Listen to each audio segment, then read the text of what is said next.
You are listening to Based in Fact, a true crime podcast. Join host Lisa O'Brien and Kyle Evans as they examine America's most infamous true crime cases as they were established in our courts and the basis for the decisions of the appeals courts, not the court of public opinion.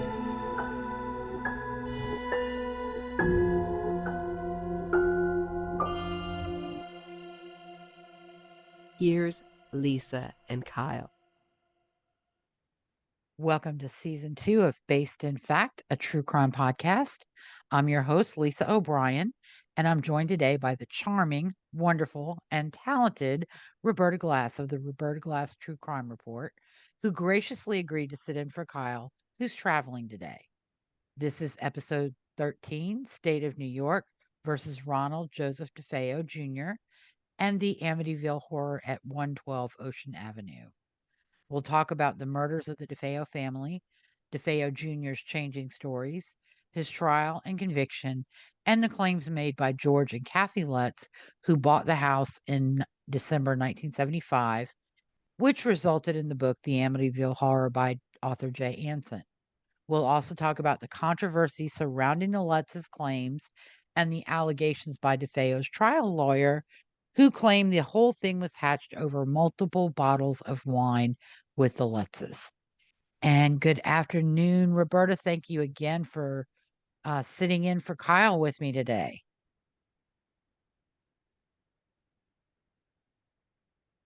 Roberta?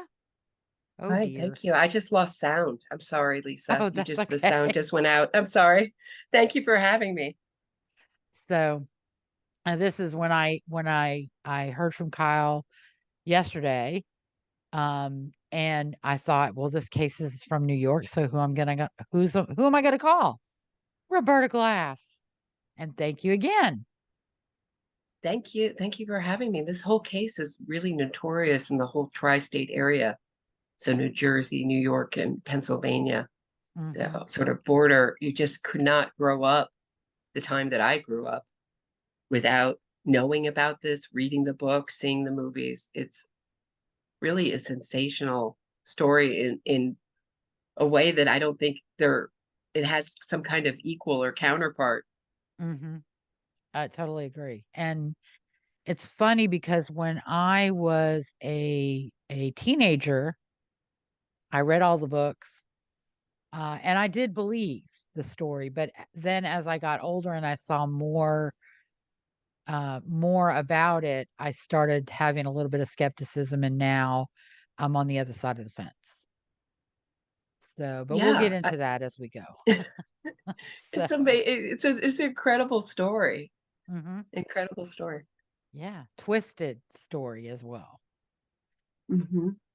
So, Mm-hmm. I guess we could start. Of course, it does stem from a murder case, and the victims in that case were Ronald Joseph Defeo Sr. He was born November 16th, 1930, in Brooklyn, Kings County, New York. His parents were Rocco Anthony Defeo, who died in 1983, and Antoinette Annette Bianco, who died in 84. He had a great uncle, Peter Defeo, who was part of Luciano and Genovese crime families. However, Ronald Sr. had no ties, nor does it appear that Rocco did either. Ronald was a service manager at his father-in-law's Buick dealership, which was Briganti Carl Buick dealership in Brooklyn, New York. He married Louise Marie Briganti on April 28th, 1951. Their oldest, Butch, was born in September of 1951. So he was already a bun in the oven when they got married. Then they had 4 other children: Dawn, who's born in 1956, Allison, born 1961, Mark, born in 1962, and John Matthew, born in 1965. He was shot in the back twice with a 35 caliber Marlin rifle. The next victim is Louise Marie Briganti Defeo. She was born November 3rd, 1931, also in Brooklyn, Kings County, New York. She was the daughter of Michael John Briganti Sr., who died in 1991, and Angelina Maria Calabrese Briganti, who died in 2002. She had one brother, Michael John Briganti Jr., and he died in 2020. She was a housewife, married Ronald Sr. in April 1951, and same children. I'm not going to read the children again. She also died of 2 gunshot wounds in the back and neck. And then the children were Dawn Teresa Defeo. She was born July 29th, 1956, Brooklyn, Kings County, New York. The family apparently lived in an apartment in Brooklyn for a very long time, which I cannot imagine with 4 kids. Yeah, we think of Long Island now as really so wealthy, but in the 70s, when people were still being able to buy houses, it's really rare that middle-class people buy houses as much as they did back then. Mm-hmm. They were living in Long Island because it was an affordable alternative to Right. living in the city. You could raise your kids out there. They could have a little room. They could ride their bikes. It was a little bit, you had the best of both worlds. You could work in some place like Brooklyn, which is huge. And there's still many people in Brooklyn who feel like they should have never joined into, they should have kept as a separate city from Manhattan. Mm-hmm. But it's huge. Brooklyn is enormous. Yeah. Dawn was a high school senior, and sorry. That's okay. No. I don't mean to bring us to the. I'm just trying to give you an idea that there was it was a much more of a mixed kind of middle class, working class crowd, and that's sort of where this kind of took place in the 70s, not the hoity-toity Hamptons or some other kind of place we think of as in Long Island. Thank you. No, thank you. All right, so Dawn was a high school senior. She, in fact, had just turned 18 July of 1974. She probably would have been graduating in 1975. And all indications are she was popular. She had friends. She was doing well in school. And she was also killed with a gunshot wound to the head. The next victim is Allison Louise Defeo. She was born August 16th, 1961 in Brooklyn, Kings County. Her parents and siblings are the same as those for Dawn, Butch, Dawn, Mark, and John Matthew. She was in middle or junior high school, depending on how New York names their schools. She would have been about 9th grade because she was 13 at the time. She also died of a gunshot wound to the head or face. Next victim, Mark Gregory Defeo. He was born September 4th, 1962. He was in also middle junior high school. He would have been 12. He was like Dawn, Allison was good in school, popular, had friends. Mark was good in school, popular, and apparently quite the athlete. And at the time of the murders, he had a football injury to his back, which had limited his mobility to either a wheelchair or crutches. He died of a gunshot wound to the back. And then the last victim is John Matthew Defeo. He was born October 24th, 1965. He was born in Brooklyn, Kings County after his parents had moved to Amityville. He was in elementary or middle school, and he would have been 9 years old at the time. He also died of a gunshot wound in the back.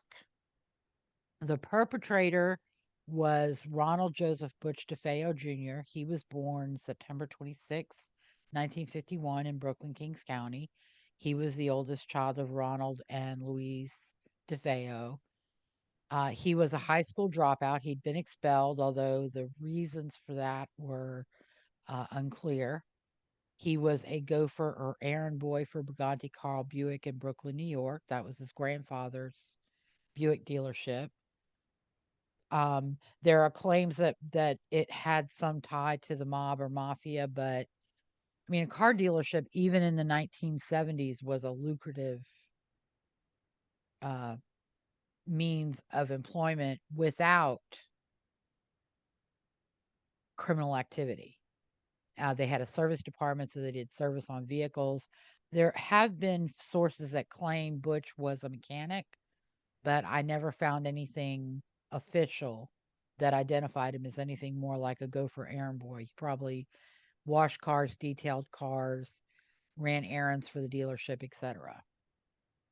And he was the black sheep of the family, but He the other was kids did well in school, and he was expelled or dropped out. Expelled or dropped out, and he had drug and alcohol problems, and apparently from a very young age.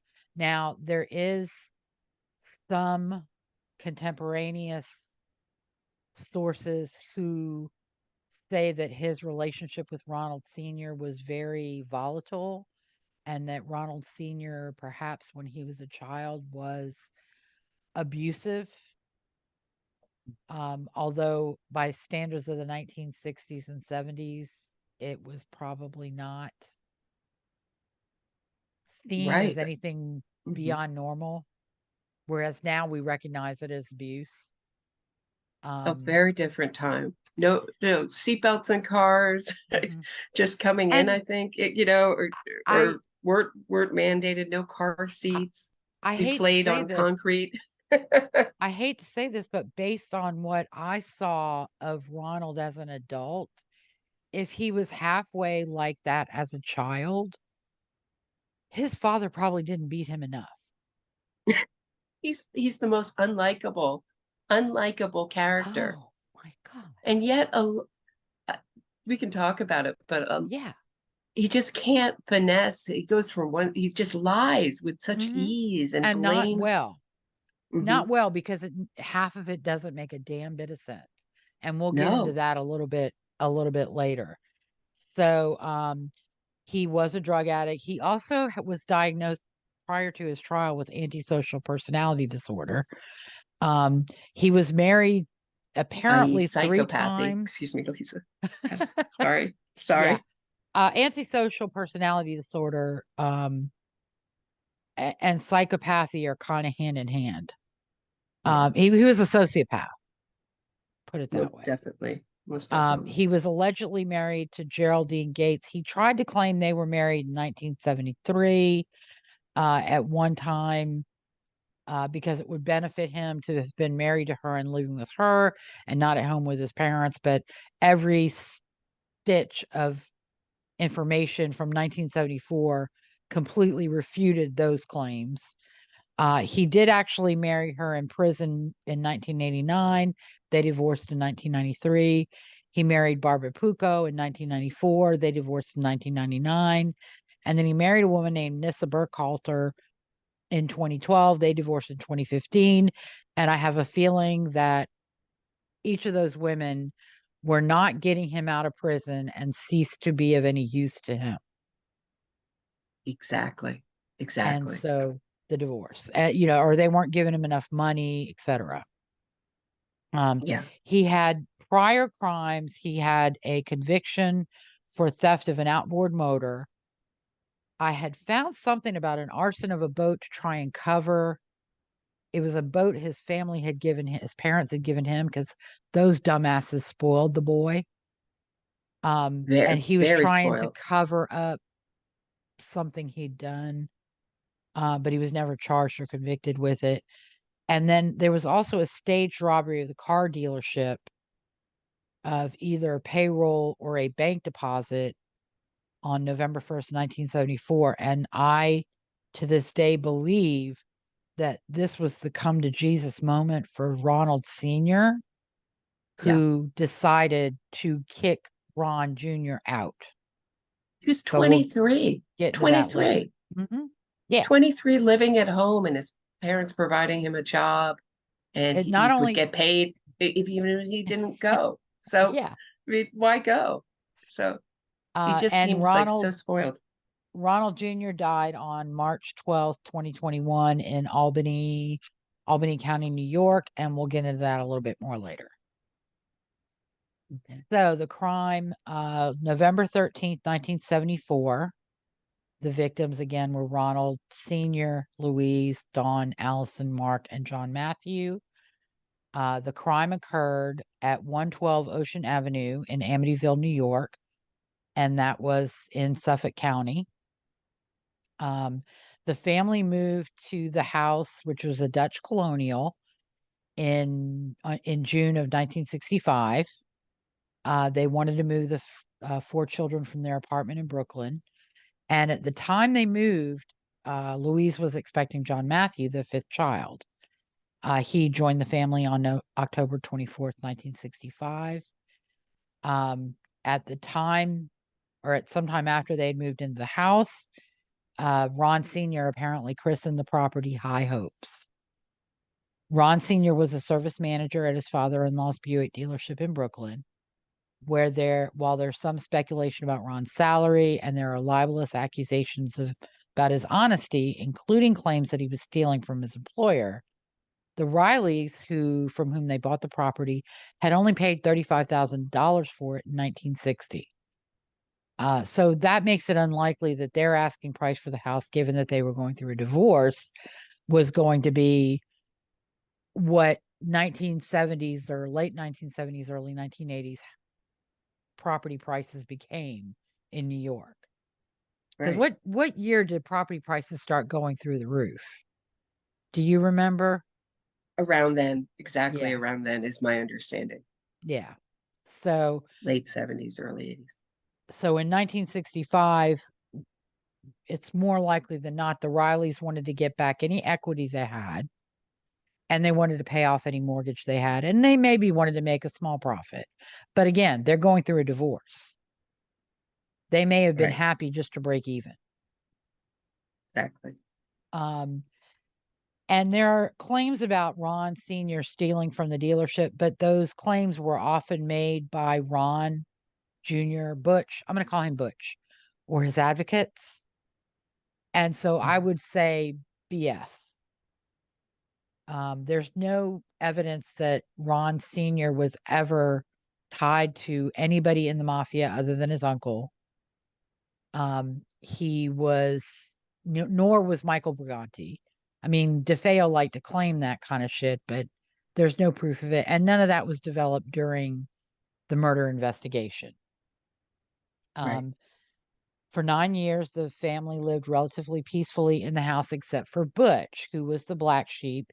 He wasn't a good student. He wasn't popular in school or with his peers. He was apparently bullied and picked on. Dawn, Allison, Mark, and John Matthew were all good students and all good kids, and they had friends and interests outside the home. Neighbors described the family as a very loving and close one. Butch alleges that Ron Sr. was abusive to Louise and the children, but he's the only one making those claims.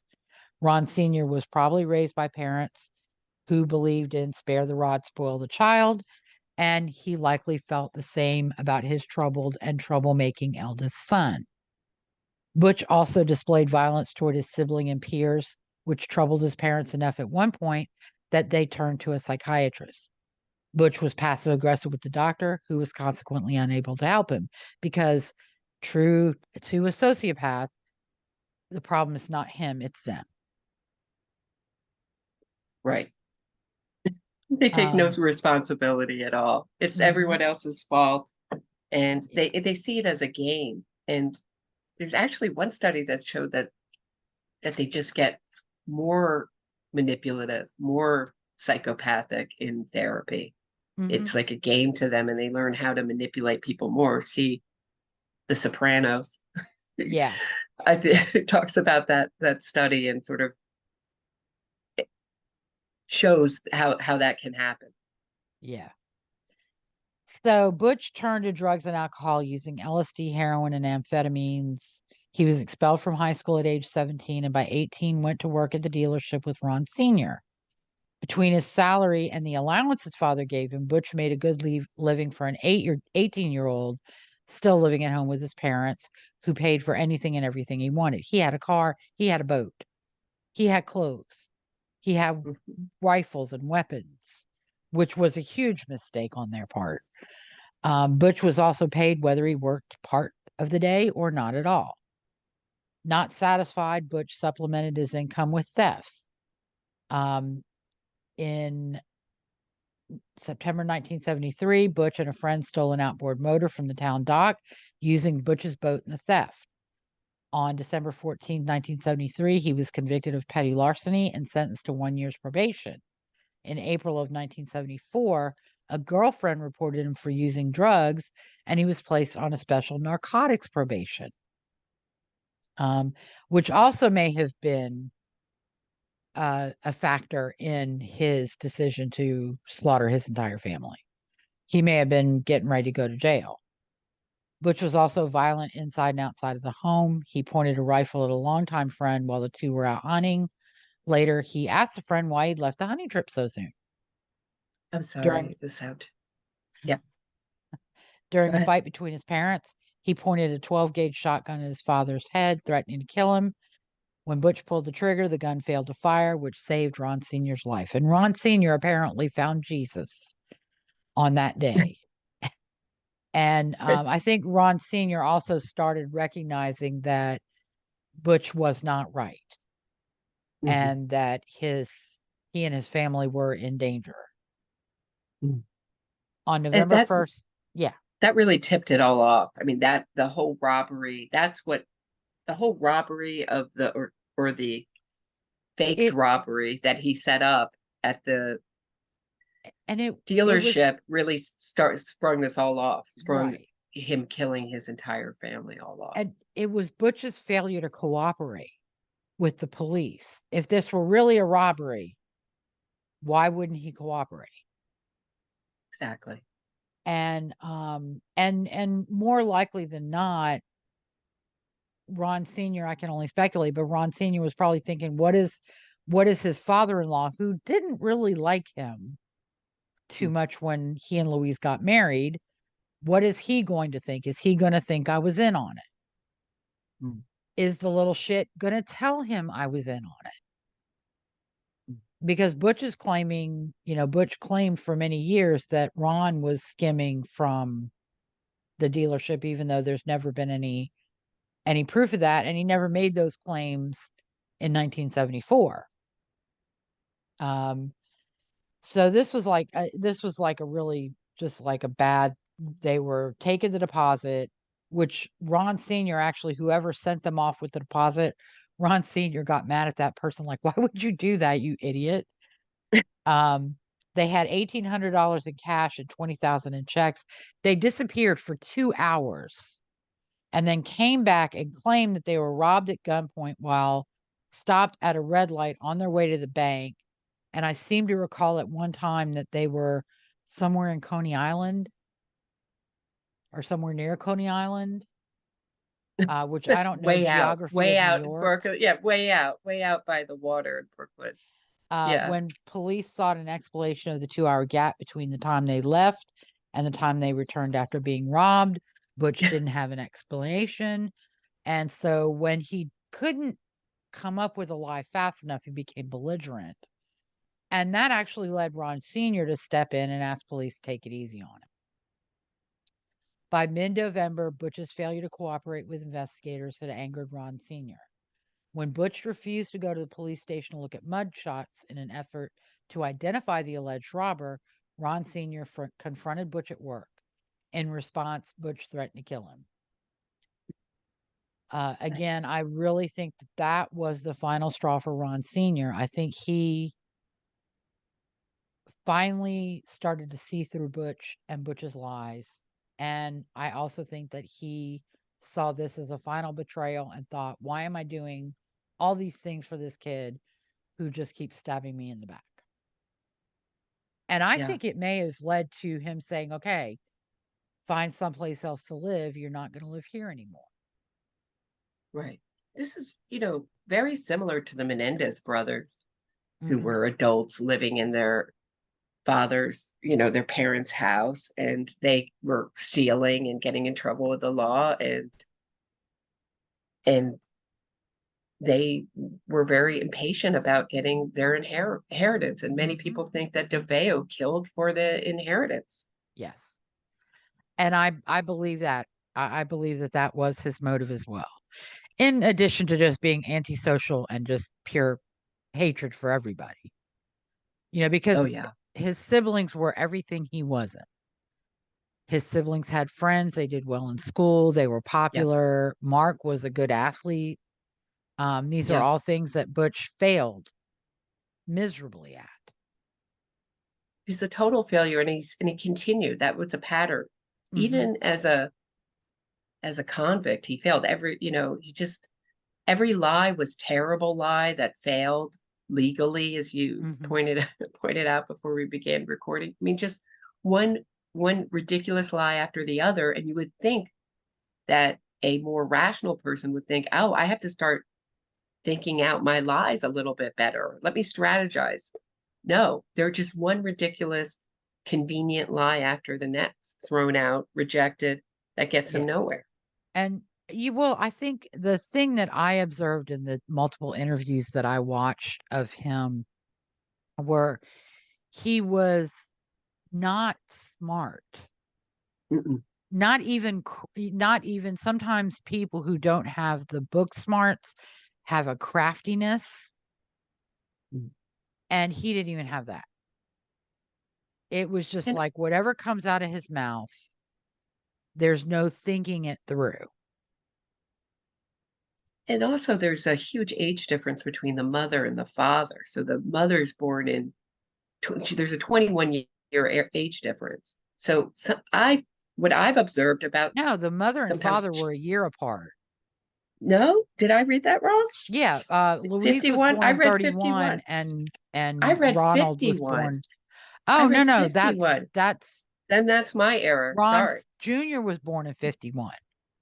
And Ron Oh Jr. my. was literally a bastard because his mother was pregnant with him outside of Okay. wedlock. I'm sorry. I was That's like, okay. there's a 21-year age difference. That's what No, I no, read. no, no. Okay.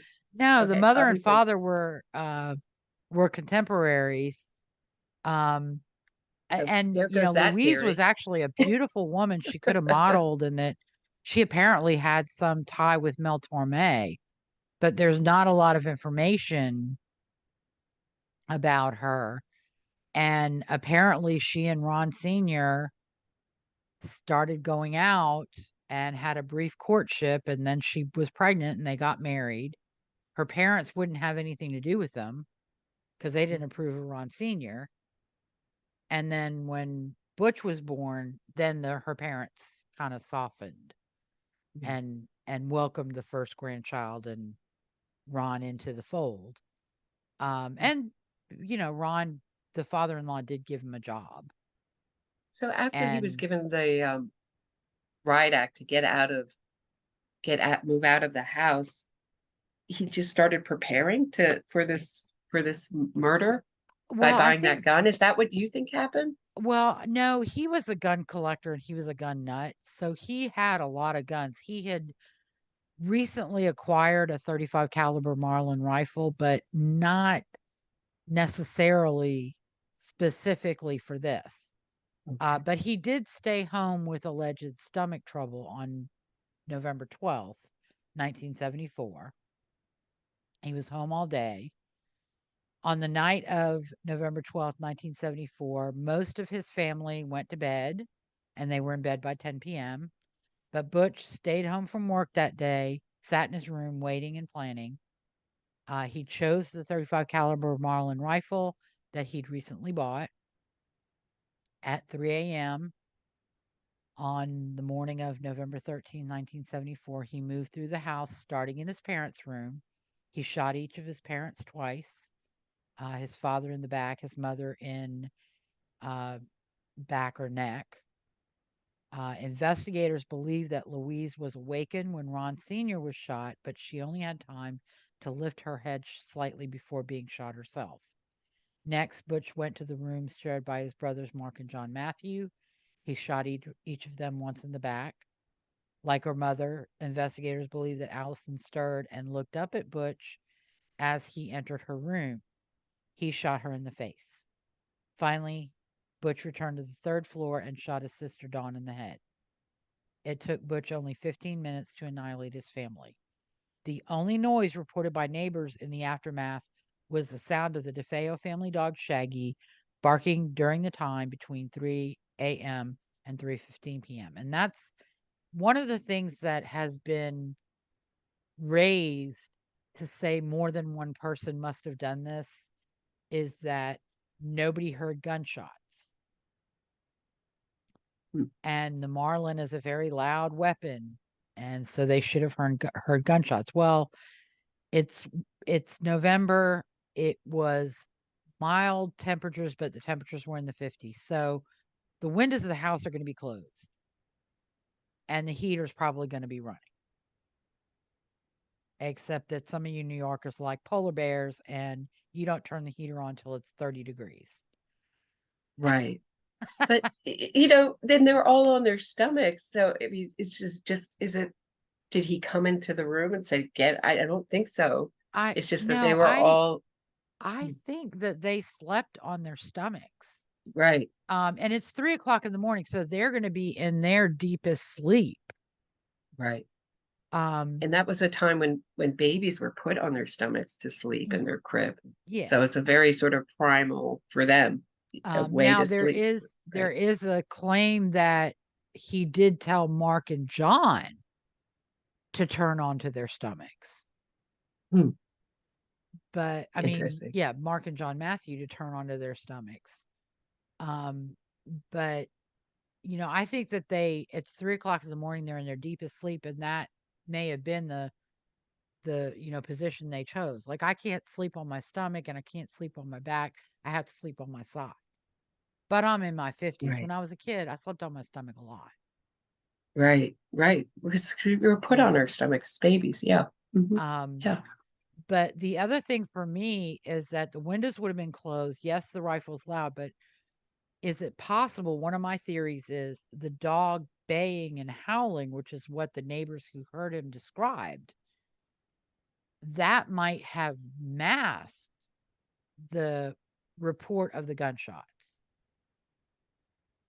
Yeah, and it's an older house. They're built, it's harder to hear from room to room in a more insulated, older, probably well-built house, in my opinion. I mean, that it's a loud gun. And all sorts of noises you hear in the country.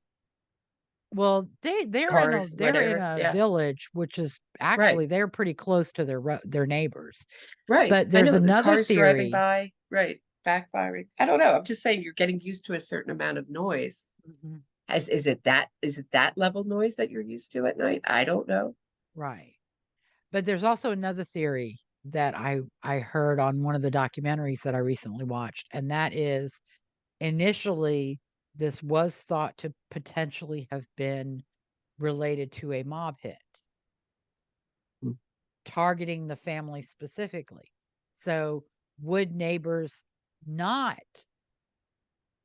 say anything if they had heard gunshots? Would they maybe decide it's better for me just not to open my mouth at all? Which is logical. The 70s was the heyday, one of the heydays for the mob. They were very powerful in this area at that time. So, although, like I said, I don't think that the Defeo family or the Brigantes were actually closely involved. Butch then began the cover-up. He picked up the cartridges ejected from the rifle. He showered, trimmed his beard, and dressed for work. He placed the cartridges and his bloody clothing in a pillowcase. He put the pillowcase in his car and left for work, pausing on the way to throw the gun in the creek at the foot of Ocean Avenue.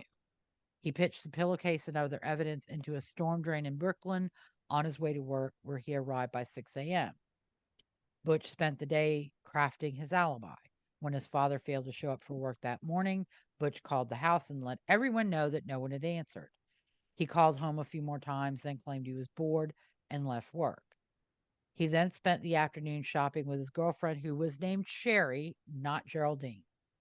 He called home a few times, remarking that all the cars were at the house, but no one answered the phone. He voiced suspicion that something had happened to his family to his friend Bobby. Butch spent the late afternoon visiting friends and shooting up heroin. He claimed that he couldn't get into his house and no one answered the door when he knocked. Again, he informed people that the cars were in the driveway. Now, this is where I'm wondering, did Ron Sr. take his keys and tell him you're out? Oh, good point. Very good point. Yeah, insightful. Because now it could have been a lie that he couldn't get in the house, he didn't have keys. And I think the story was something like, "Oh, my mom has my key ring. I had a key from, some other place for my car." Typical Butch. Typical tall tale, Stupid, dumb right? lie. Right, exactly. At 6 p.m., and this doesn't stop him from sitting around using heroin, shopping with his girlfriend, and then going to Henry's bar. As you And would want to again, do with when your whole family has just been murdered, setting up his right? alibi. And you can't, or would actually, you know what? Let's just take his view that he doesn't know anything. If you don't know anything, wouldn't you be a little bit more worried that you Yeah, can't get in? Everybody's car is there, but you can't get into your house. No one's Yeah. answering the door. exactly. But he just wants to party all day and night and deal with it at 6 a.m. At 6 p.m., he left Henry's bar, which was just a few blocks from the house on Ocean Avenue. He later claimed to have gotten in the house through a kitchen window. At 6:30 p.m., he burst back into the bar, Right. seeking help and telling patrons that his mother and father had been shot. He doesn't know about the kids. He only knows his mother and father had been shot. Bobby and other patrons accompanied Butch back to 112 Ocean Avenue. When they entered the house, they found that Allison and the boys had also been killed. Joey Yeswit called 911 to report the murders and summon police. Amityville Village police officer Kenneth Groguski was the first on the scene. By 7 p.m., he'd been joined by Suffolk County investigators who would take over the investigation. When initially questioned, Butch claimed that Louis Fellini, a mob hitman, killed his family. Butch claimed that his family was alive and well when he left for work at 4 a.m. Fellini's motive, according to Butch, was a disagreement he'd had with Fellini a few years before, which makes no sense. Why would Fellini kill your family and not you, because you're the one who had the disagreement with him? Mm-hmm. Butch also implied that Fellini was aware of a stash of large sums of cash and gems kept by Ron Sr. As with all of Butch's stories, this one didn't make sense. Again, why would he kill the family and not Butch? Although I guess in Butch's mind, he was going to tell police that Fellini was framing him. Right. Police did initially take Butch seriously, and he was put into protective custody. At 3 a.m., he went to sleep on a cot in a file room at the police station. Butch's claims about Fellini, their disagreement, and a stash of cash and gems were soon debunked. The claim that the family had fallen victim to a mob hit due to Defeo and Briganti ties to the mafia was rejected because in those days, women and children were off limits. If Ron Sr. had been a target, he would have been lured from the house or killed while at work or between Brooklyn and Long Island. Physical evidence also refuted Butch's story. Police discovered an empty Marlin .35 caliber rifle box in Butch's closet and ammunition for a .35 caliber rifle in his room. This discovery was made before the autopsies had identified the type of weapon used to shoot each member of the family. Bobby also advised police that Butch was a gun freak. At 8:45 a.m., Butch was awakened and read his rights. Trying to appear cooperative and as nothing more than an innocent witness, Butch waived his right to counsel. Police began by confronting Butch with his claim that his family were murdered during the afternoon while he was at work or with Sherry. The victims were found in their beds wearing pajamas, which made the later time of death impossible. Butch backed down, admitting that the murders occurred between 2 a.m. and 4 a.m. In an effort to tailor his new story to fit the evidence, Butch claimed that Fellini and an accomplice woke him up and made him watch as they shot each member of the family. Butch claimed Fellini used a revolver, likely because he was unaware that police had found the Marlin box and ammunition. Investigators had determined that Fellini was out of state on November 12th and November 13th, 1974. Finally, Butch dropped the lies and admitted that Fellini and the accomplice were never there. In his confession, Butch said, "It all started so fast. Once I started, I just couldn't stop. It went so fast." In his initial statements, he did not mention Dawn or his mother handling the gun, firing the rifle, or killing anyone during his statements on the day after the murders. He also did not claim to have heard voices or to have been compelled by unseen forces. And he was arrested by Suffolk County Police on November 14th, 1974. He was indicted, although I don't know the exact date, and that was for 6 counts of second-degree murder. Initially, his grandfather, Michael Briganti, hired an attorney and an investigator to help him. So that got turned into nefarious later. But, he was trying to help him. I mean, maybe he believed his lies. I don't know. He was tried in the criminal term of the Supreme Court of Suffolk County, New York, in Riverhead. He had 3 judges during the course of his criminal case. Initially, Honorable John Jones, who withdrew, or the case was transferred from him to another judge. That was Ernest Signorelli, who disqualified himself on September 15th, 1975. And then the Honorable Thomas Stark took over and saw through the case, even through some of the post-conviction. And Signorelli, apparently, William Weber, who had been appointed in July of 1975 to represent Butch when Jacob Siegfried, the attorney hired by Briganti, withdrew. Apparently, Weber was trying to help Signorelli be elected either as judge or to some other position. And so Gerard Sullivan initially didn't object, but eventually raised an objection, and that led to Judge Signorelli disqualifying himself. Jury selection began on October 6, 1975, and concluded on October 9th, 1975. And there's a thing called a speedy trial right. And in most states, your speedy trial right means you have to go to trial 9 to 10 months after your arrest, especially if you remain under incarceration. So that is why a lot of criminal trials take place sooner than people would think they should have, or than lay people think they should have. And in this case, Butch was in Suffolk County Jail, so his trial needed to take place. There was a trial setting in September, which was actually continued, but they're not going to continue it indefinitely. They're going to continue it for a few months, which is why jury selection began in October. His trial was held October 14th to November 21st, 1975, and his defense was insanity. He claimed that he heard voices, that he didn't know what he was doing, and that black hands handed him the gun.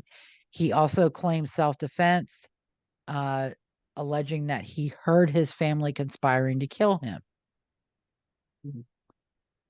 He was convicted of 6 counts of second-degree murder on November 21st, 1975. And on December 4th, 1975, he was sentenced to 6 terms of 25 years to life to be served consecutively.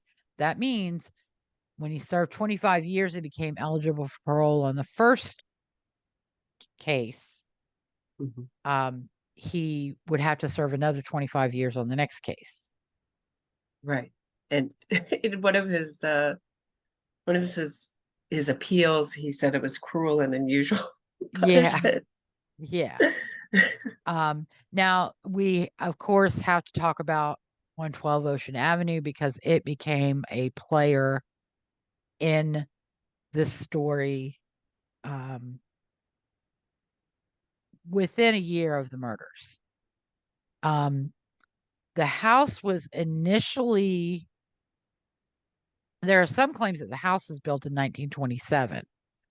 So, but on January 14th, 1924, Annie Ireland sold the land to John and Catherine Moynihan. I've also read that the house was actually built in another location and moved to this land, which was a bigger plot of land than what they owned. It was a Dutch colonial with 3 stories. They didn't orient, the front door is not oriented at the street. It's to the side. And it backs up on the river, which is, or the river, it's right on the water. And again, in 1965, this would not have cost a lot of money. Right. But would have been a step up. 1965 money. Right, exactly. John Joseph Moynihan Jr. died on January 31st, 1939. His wife died on January 25th, 1960, and their daughter Eileen inherited the house in January of 1960. She sold the house on October 16th, 1960 to Joseph and Mary Riley, who purchased it for $35,000. They lived there until they sold the house June of 1965 to Ronald and Louise Defeo. Now, their paperwork says $10 and other valuable consideration. I don't know what the purchase price of the house is unknown. Those records, I looked at Suffolk County land records, and they don't appear to go back that far online. Although I could probably write and order the deed and the mortgage and any other paperwork in Ronald and Louise's names, and get to the bottom of that. It's possible Michael Briganti helped, either with the purchase price, with the down payment. They may have had a mortgage. Again, I don't think you're looking at high interest rates or a high principal to be borrowed, so it was probably something they could afford. Right. And I don't think there has to be any nefarious, mob ties or anything like that. Well, or it helps with stealing the from lore. Briganti. It helps with the story's lore, Lisa. Yeah. To keep bringing the mob into it. Yeah. The family moved in on June 28th, 1965, and that was Butch was 14, Dawn was 9, Allison was 4, Mark was 3, and John Matthew was not yet born. He was born October 24th. In 1974, the house remained vacant. It was part of the Defeo estate.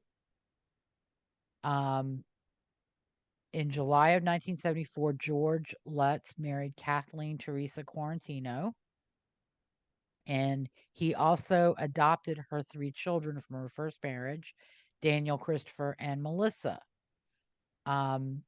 Their closing, they purchased the house at 112 Ocean Avenue from the Defeo estate on December 17th, 1975. They paid $80,000 for the property and $400 for the furniture. So that's kind of creepy to me that they're keeping the furniture. The beds were there. The mattresses had all been replaced, but the beds were there. The mattresses just have a little blood on And them. You don't mind. They come with a house. Can you imagine them selling them the house? Right? Well, like I said, as I recall, the estate got rid of the mattresses. Yeah, I know. The box springs and the frames. Yes, I know. Yes, But still, their children were sleeping in beds where kids had been murdered. Yeah. Not really a smart choice if you believe in the occult. Right. although, my father, his ashes have been in my den since 2012, and not a single paranormal thing has happened in this house. I So know. I'm so hopeful that something will happen, right? no. But yeah, and every stick of furniture. Mhm. And so that kind of that's one of the things that leads me to believe that this was more than just a family buying the house. Oh, But so you think they were sort of like groupies of this story, or they were interested in the story? They were interested yeah, in I cultivating something I from think bringing out these spirits? I don't have documentation, but I believe that they had some contact with Defeo's attorney Mhm. before buying the house, Hmm. and that they wanted to help Defeo. And so they bought the house. They moved in on December 18th, 1975. And it was George, Kathleen, Daniel, Christopher, and Melissa. Allegedly, on December 18th, 1975, a father, Ralph J. Pecoraro, Mm. comes to the house to do a blessing. Because while George is a non-practicing Methodist, Kathleen is Catholic, You and notice even that has the these requisite how family member who is a nun. I believe it was an aunt. you notice that these haunted houses never seem to happen with a Jewish family living I there. know. Well, no, I'm not going to say it. Anyway, he claims to have heard a deep masculine voice say, "Get out," while he was in the second floor bedroom, which used to belong to Mark and John Matthew. He also said he observed hundreds of flies in the room, and he claims to have been slapped.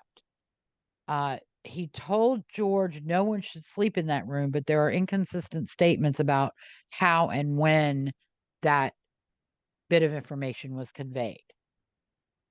One of the claims is that he called on Christmas Eve, December 24th, 1975, to tell the Lutz family not to sleep in that bedroom, and that the call was interrupted and or prevented by static. And this is one of the things. Well, let me go through some of the phenomena reported by the Lutzes, and then we can talk about why it's questionable right off the bat. Mm-hmm. Okay, they claim flies appeared in the second floor sewing room, hundreds of them, and no matter how many times they killed or how many they killed, they just kept showing up. They claim Kathy was touched on the arm or hand, but in interviews, George was always the one to make this statement, not Kathy. And she smelled women's perfume. That's what I smelled women's remember by the book. perfume, and they claim noxious odors as well. They claimed a window fell and crushed Danny's hand, but when and they claimed to have gotten medical attention, but then when an interviewer said, "Oh, well, did you take him to this hospital?" George would say, "Oh, well, we didn't really go to the doctor. We just bandaged it, and the next day it was fine." Which doesn't sound, if a hand is crushed, a hand is crushed. It's not going to be better the next day without some serious medical intervention. They claim to have heard doors opening and closing. They claim the front door was violently opening in the middle of the night. They claim broken windows. They claim broken fixtures on the doors. They claimed, George claimed to have heard a marching band downstairs at 3 o'clock in the morning or 3:15 in the morning, but nobody else in the family heard it or woke up. And then they have that tiger that attacks, right? That toy tiger or stuffed tiger. Lion. Yeah. Ceramic lion. Ceramic lion. Yeah. And again, it was like he was attacked by the ceramic lion, but not the marching band. Nobody saw the ceramic lion actually attack him, but they know it did because they saw a bite. George claimed that he awoke every morning at 3:15. They claim that George and or Kathy were levitated above their bed. They claim that their porcelain dishes and fixture turned black. They claim to have had noxious odors of decay and or excrement. They claim to have discovered a red room in the basement that didn't appear on any architectural plans for the house. They claim $1,500 disappeared. George became obsessed with chopping wood and complaining he was always cold. The whole family, they claimed the whole family had lost significant weight while they were there. Claims Missy had an imaginary friend, Jody, who turned out to be a red-eyed pig. Claims Right. Missy talked to a ghost boy who turned into the pig. Claims to have Oh. seen victims being murdered by Butch. Although, if I recall correctly, Kathy claims to have seen it in the living room, like the list bodies that were all stacked up in that were all placed in the living room after John List killed them.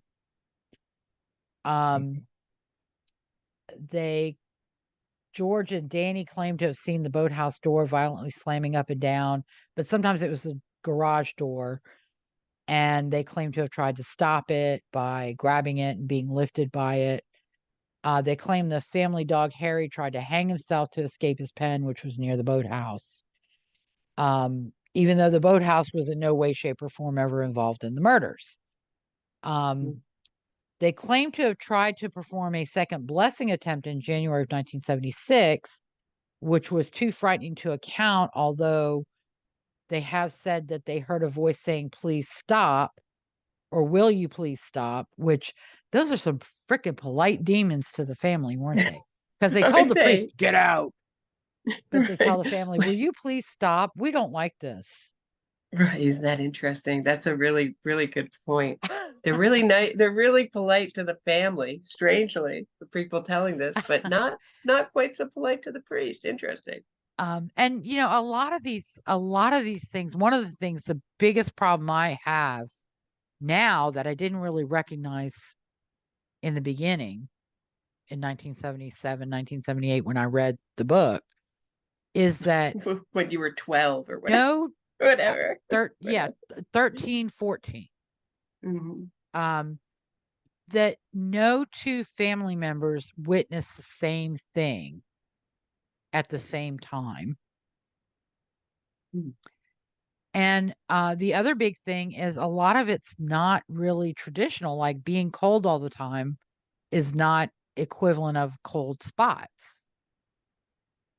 And was this before the oil crisis? Because I just remember how cold my growing up was when the oil crisis was going on. We were getting electric heaters and all that stuff in the 70s. I think that might have been a little later. But the thing is, the whole family wasn't cold. It was only George. And from what some of the interviews say, that he would be stoking the fires and the family would be like putting on t-shirts. Oh, and okay. Sweating So they're their saying asses it's a off. demon cold, right? A demon cold in the family's house. Yeah, it was like, and they never documented anything. I mean, they didn't take the porcelain turning black. They didn't take a picture of it. The dishes turning black. They didn't take a picture of it. They had a film camera, because there's a video or a film of Kathleen with gingerbread houses at Christmas, or serving a meal early in the house, So why didn't they document anything? And another thing is that they really didn't look for alternative explanations. The porcelain in the toilet could have been because the boys poured paint in the toilet. Right. Mm-hmm. We went to demons immediately. That was their first thought. And there have been, over the years, there have been things like a neighbor said there was a big fat Siamese cat that Butch called a pig that would sit in the window outside one of the bedrooms, which I think was Allison's room. As cats often do, they like to look out windows. So they that makes a like lot to more look. He would sense than sit a in the pig tree with red outside the eyes. window and look in the house. He would belong to a neighbor, and he was a big fat Siamese cat, or a big fat So cat. he'd be outside, right? And he would be outside looking in, or just outside hanging out in the tree, and outside the window of the room. Well, that's not so spooky to have the daughter start talking to the neighbor's cat. That just seems like a Right. fanciful Well, part of childhood. and that's another thing too, is the kids would relay these things and George and Kathleen would say, this is what happened. So we never heard directly from Missy that she had an imaginary friend who was a boy, or that he said things that scared her, or that he turned into a pig. And why would the name Jody? There wasn't a child named Jody. There was Allison, Mark, John. So why wouldn't the child use his or her own name? Oh, is that what the pig was supposed to be? It was supposed to be the ghost of one of the children. I That's never got that. that's supposedly, yeah. That's what's So implied, is that it's one of the I Defeo didn't get the kids. deeper meaning. Okay, I just took it Or it's as a a or 13-year-old reading the book. Yeah, it's a face value. demon posing as Jody. Mhm. You know, it's but a lot of it's, like I said, not. And like $1,500 disappeared. Why didn't you call the police? They would claim police came, but then the officers that they named said, I didn't have anything to do with that. I wasn't there. A cop sued Anson and the publishers because he was named in the book and he had nothing to do. And his daughter was friends with Allison. Huh. The alleged red room was a storage closet underneath the stairs. And it wasn't, it wasn't something not on the plans and some nefarious Right, that gets exposed. thing. Right, at the It end. was always there. It was there when the Feos were there because the kids put their toys in there. Unreal. Yeah. So it's So not, it's a little less menacing. and The toy room than the yeah, unknown red room where weren't they supposed to be like some kind of graveyard down there? That's well, why it yeah, was a and that's source or another thing something. too, is that a lot of the Defeo, the Lutzes claimed, or Anson claimed, that the land was once owned by a guy named John Ketchum, who was driven out of Salem during the witch trials. However, there is no record of John Ketchum ever even living in Amityville or owning anything in Amityville. It was There actually just is Damien Eccles the time name traveling, Ketchum. getting kicked out of Salem.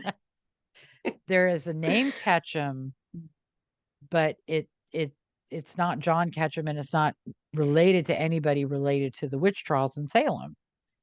And then Hans Holzer later on came up with this Shinnecock Indian. It was like a mental, they would take their mentally defective tribe members to this land and just leave them there to die, which was really not the native way, with old people or people who were different. They were a lot more all-inclusive than us white folks are. Right. And And the it's Shinnecocks interesting. didn't It's live a in lore that's Amityville. very dated too, because anything Yeah. around Native American, like if you had this sort of ghost story with that Yeah. today, it would be considered very, Yeah. very politically incorrect. So So that's one thing that sort of, to me, looks very hoaxy in retrospect and odd. yeah. So on the 14th of January 1976, the family fled. There was banging doors open, breaking doors. There had been allegedly mysterious windstorm, and only their house was destroyed. And then they observed greenish black slime dripping from the walls, dripping from keyholes, and or flowing up the stairs. And they said, fuck it, we're out of here. Right. And they left with only the clothes on their backs. Now, to They hear left them all the tell the furniture that they story, bought with the house behind them. Yes. yeah. But as it turns out, the next day they sent movers to the house to collect their belongings. And the movers saw And the nothing. movers experienced nothing. And there were no broken doors, there were no broken windows, there were no broken. I mean, one of the problems, one of the failures of the Lutzes is that none of this is corroborated. They don't have a bill So for repairing windows. They don't have anything. They claim to have it, but when you ask them for it, oh, well, we lost that when we left it in the house when we moved.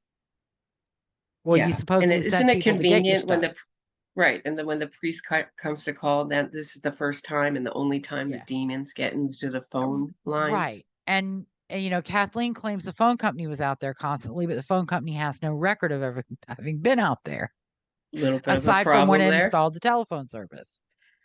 On March 6, 1976, Ed and Lorraine Warren and others, and I have Hans Holzer in my notes, but I was mistaken. They appeared to um, do an investigation, conduct a paranormal investigation with a couple of psychics and people from a psychic research center and somebody was at who said they were affiliated with Duke University, but the entity was not really affiliated with Duke University. And of course, demons and the infamous demon boy picture came out, Right. I mean, I don't think which, you got, I don't think there's ever been another Warren couple in our society since famous paranormal investigator yeah, couple that I know of that have yeah. reached that level of the Warrens. They were huge in that And, time. They were and, big. They're always on talk yeah. shows, always promote. They And must have made a small they fortune. never met a property that wasn't haunted by a demon. No, nope. Mm-mm. It was always demons. This is where I used to be into the occult, paranormal, um, I mean, big time because my grandmother was into it and bought me books about it, Mhm. because I was a big reader.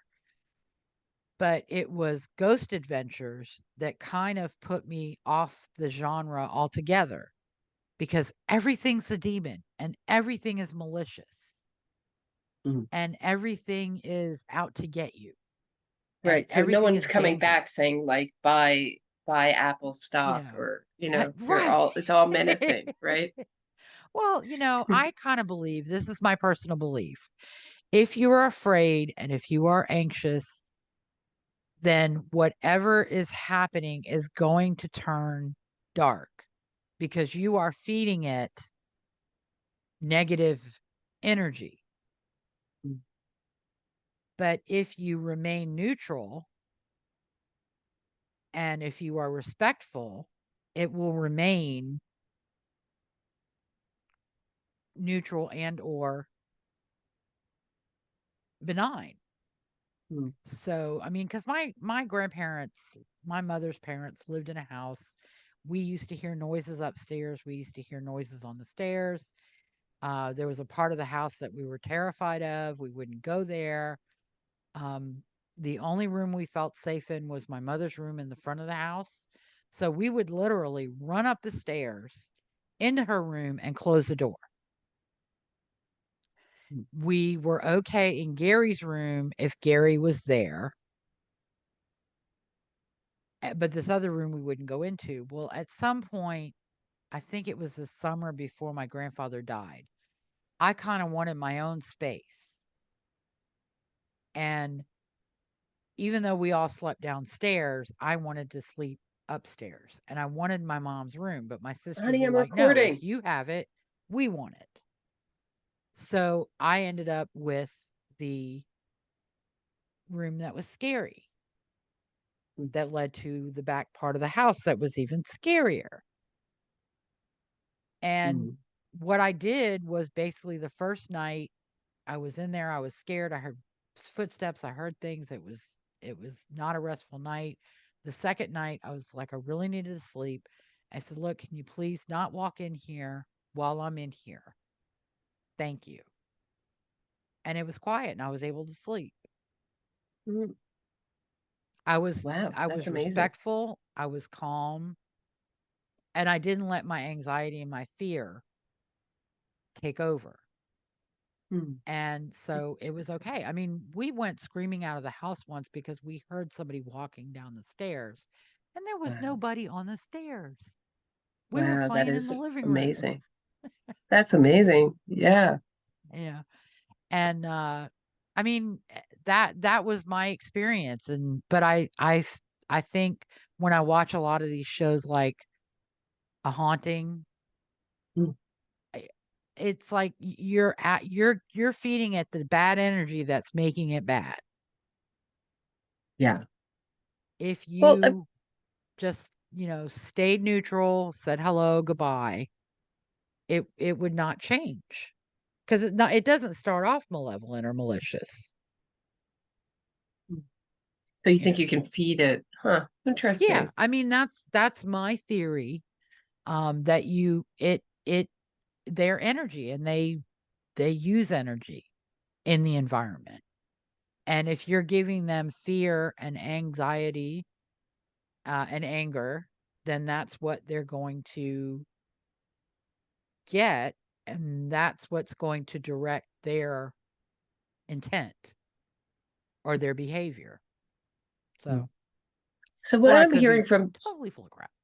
this whole thing is that the Lutzes were early innocence fraudsters who wanted to free DeFeo and Yeah, make I think, money in the process, I and think came that up with this sort of plot well, to they didn't make necessarily a want to bestseller.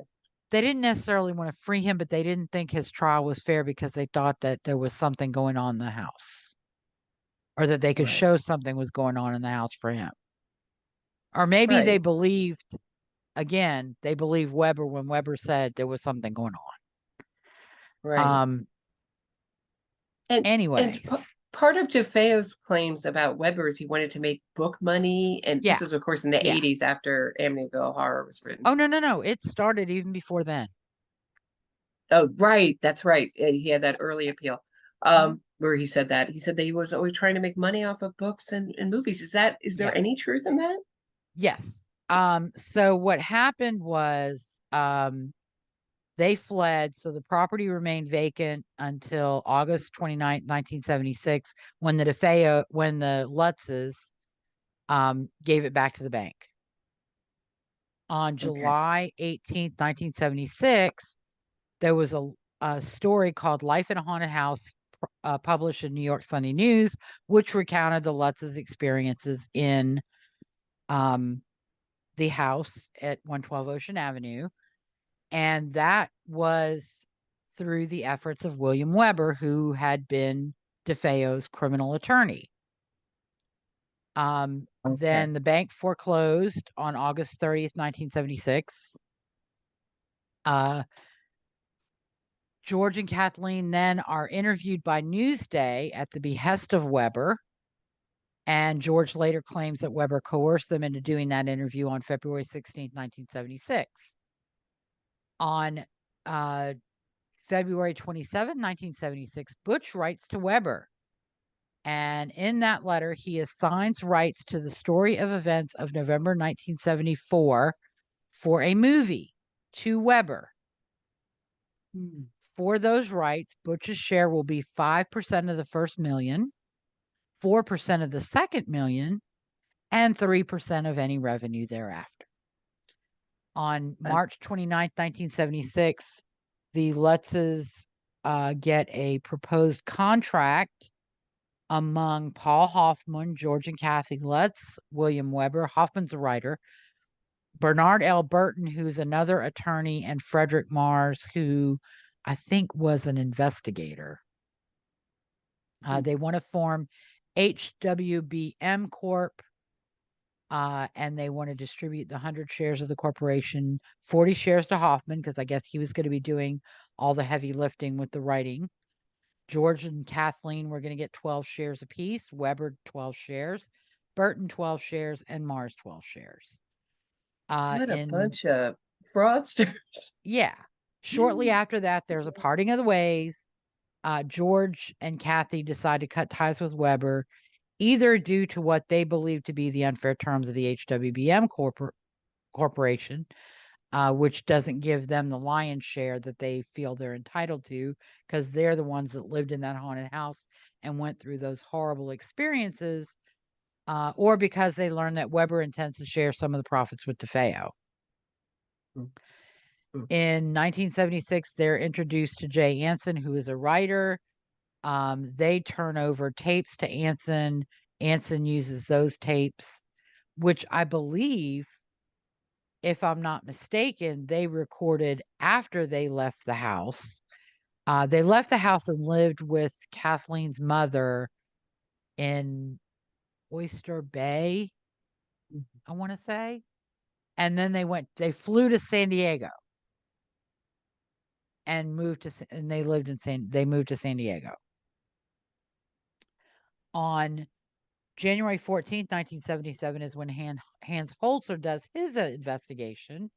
He's with Ethel Johnson Myers, his medium that he worked with for many, many years, and a woman by the name of Laura Defeo, who conducted an investigation at 112 Ocean Avenue.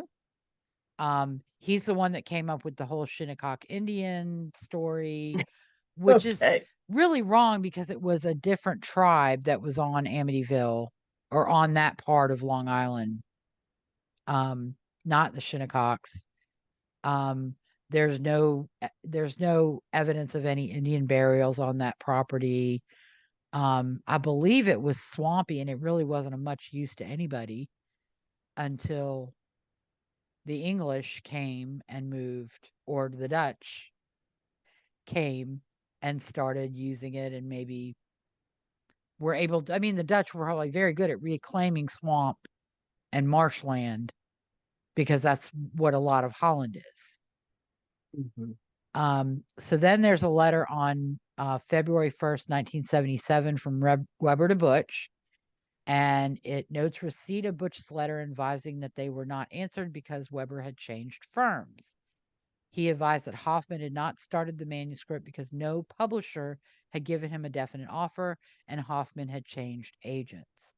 According to Hoffman's new agent, Dell Publishing Company was interested in Butch's story because Weber didn't have the Lutzes story, so he was going to try and capitalize on Defeo's story. He advised Hoffman that Holzer was also interested in writing about Butch's story and that Weber was negotiating with Holzer and that Weber would go with whoever got a publishing deal first. Hoffman had promised to pay Butch 5% of the fees he received from Daily News and Good Housekeeping, so he's acknowledging that deal, or that part of the deal. Hoffman had not paid Weber either. Holzer had been researching Butch's story, including the land on which the house is located, and did have a very interesting story, which, as it turns out, was total BS. He also advised that there were court proceedings that were set for January 25th, 1977 that were continued due to defects in service, but I'm not sure what that dealt with. It may have been something in surrogate court, which I think handles probate matters. The surrogate court wanted to appoint a special guardian for Butch, and the surrogate wanted to ensure that Butch knows that he's giving up any future rights he may have to his parents' estate if his appeal is successful.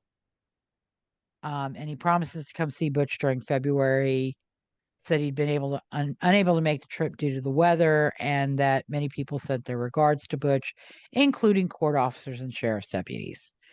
On March 17, 1977, James and Barbara Cromartie purchased the house at 112 Ocean Avenue for $55,000 from the bank. An article is published in April of 77 in Good Housekeeping called "Our Dream House Was Haunted." And this is where Lutz, I think, wanted to make his money. If he couldn't make it from the actual publishing deals, he was going to make it with lawsuits, because he sued with Kathy, Paul Hoffman, William Weber, Bernard Burton, Frederick Mars, Good Housekeeping, New York Sunday News, and the Hearst Corporation in May of 1977 for misappropriation of names for trade purposes, invasion of privacy, and mental stress. He sought $4.5 million in damages. Oh, wow. Hoffman, Wow. Weber, and Burton each counterclaimed for fraud and breach of contract, and they claimed damages in the amount of $2 million each. No honor among thieves, right? Okay. In December 13, 1977, the novel Amityville Horror is published by Jay Anson. In 1977, James and Barbara Cromartie sue Prentice Hall, Jay Anson, George and Kathleen Lutz in the Supreme Court of the state of New York, County of Suffolk, because almost as soon as the book came out, and even before the book came out, because of the articles, they had people knocking on their door looking for Butch. They had people sitting in front of their house. They had people trespassing on their property, and they really couldn't get too much peace on that property. And they also had zero paranormal activity or experiences in their house. Isn't that interesting? Hmm? And didn't they change I'm not sure which owner did this, but I thought the windows were changed and the address was changed, or the house number. I believe the Cromarties owned the house for about 10 years. As I understand it, they left and rented it out for a period of time. They did change the windows, and they did get the town to change the address. But the house, because of the way it sits, which is different from the other houses around it, it's always going to be recognizable regardless of whether it's 112 or 108 or 106 or 20. Right. It's odd because it sits sideways with the yard at the side of the house instead Right. of, and the Almost looks front like a door is, face, right? Yeah. It's kind of, yeah, right. yeah. So on March 21st, 1978, Jay Anson, on behalf of himself and George and Kathleen Lutz and Professional Films Inc., get a copyright of the Amityville Horror written by Jay Anson, and that was published in 1977. In 1978, on December 15th, there's an order in a case called Camerata versus Anson. He's allegedly one of the police officers who's named in the book, or in an early edition of the book, who had nothing to do, but he was named by the Lutzes as having come out there to see damage or something that had happened. And that order denied the publisher's motion to dismiss due to statute of limitations, because service on Anson interrupted the statute as to the publisher. And some of these court opinions are very, very, very brief, so I cannot get a lot of detail from them. 1978, there's an order in Lutz versus Hoffman dismissing the claims against Good Housekeeping, New York Sunday News, and Hearst Corporation, as there was no invasion of privacy issues and for failure to state a claim upon which relief could be granted to the Lutzes. 1979, that is allegedly when Holzer was recommended to Weber, although Weber talks about him in another letter to Butch, so that's an error in the source documents, which is why I like court opinions. And Defeo is actually interviewed at some point by Holzer and cooperates with him. An opinion is issued in Lutz versus Hoffman on March 5th, 1979, but I don't really know exactly what it was because what is available is just the first page that doesn't have any meat to it. It may be an appeal of the dismissal of the claims against the publications and the publisher. There's an opinion on May 28, 1979 in Camerata versus Anson, affirming the denial of the motion to dismiss. And basically, Pat Camerata was named in the Amityville Horror as a police officer who responded to calls for service made by the Lutz family. These calls for service didn't happen. Reprints of the novel replaced Camerata's name with a pseudonym. The movie, the Amityville Horror's world premiere was at the New York Museum of Art on July 24th, 1979. Starred James Brolin and James Brolin, Margot Kidder, and Roy Steiger? Older Yeah. actor. Rod Steiger. Yeah. Rod Steiger, yeah. And then the main release was July 27, 1979. Apparently, sometime in 1979, there's a declaration in the Lutz litigation, I think with Hoffman, Weber, and Burton, which says the events described in the book never happened. George and Kathy have a polygraph in June of 1979. No signs of deception are detected, but they believe they're good actors. I guess they believe their story. Well, they also immerse themselves in the occult. Yes.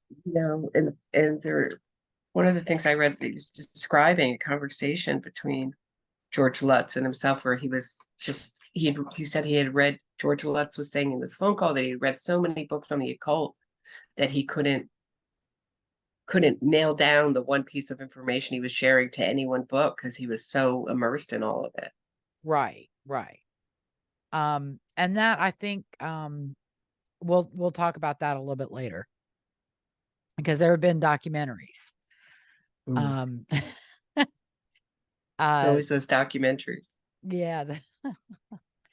The Lutz versus Hoffman case went to trial in September of 1979, and apparently, on the stand under oath, George admits that virtually everything in the Amityville Horror book is pure fiction. The judge in that case issues an order on September 10th, 1979, that holds the reporting of information concerning an allegedly haunted house did not invade the privacy of the homeowners, who desired a proprietary interest in their story, since their names and pictures of the house were noteworthy. The judge also said, based on what I've heard, it appears to me that to a large extent, the book is a work of fiction, relying in a large part upon the suggestions of Mr. Weber. The judge also stated that he did have serious ethical concerns about Weber and Burton and their part in this as media agents rather than attorneys. An article is published in the Washington Post on September 16, 1979, called The Calamityville Horror, and you can find the full article and read it online. It outlines the various lawsuits spawned by the Amityville Horror book and movies, as well as competing interests suing and being sued. It reports an out-of-court settlement of Weber's claim against the Lutzes, notes discrepancies among the various versions, including the Good Housekeeping article, Anson's book, and the film. Lutz claims that Hoffman wrote his articles without consulting him or Kathy.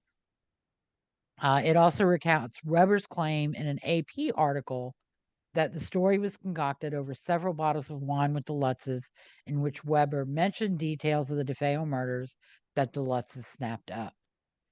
When asked George if he recognized the name Pecoraro, George said, Newsday says a lot of things. As far as we're concerned, he's Father Mancuso. There were a number of priests involved who'll never be told about. Also a rabbi. It'll never be told. Don't try to, there was also a rabbi. Yeah. Bringing the Jews. Okay. It'll never be told unless I find a publisher for a follow-up book full of detailed proofs. So even in 1979, George Lutz is out to market and profit from this experience. Anybody who and it was such a hit. I mean, it was such a sensation. Yeah.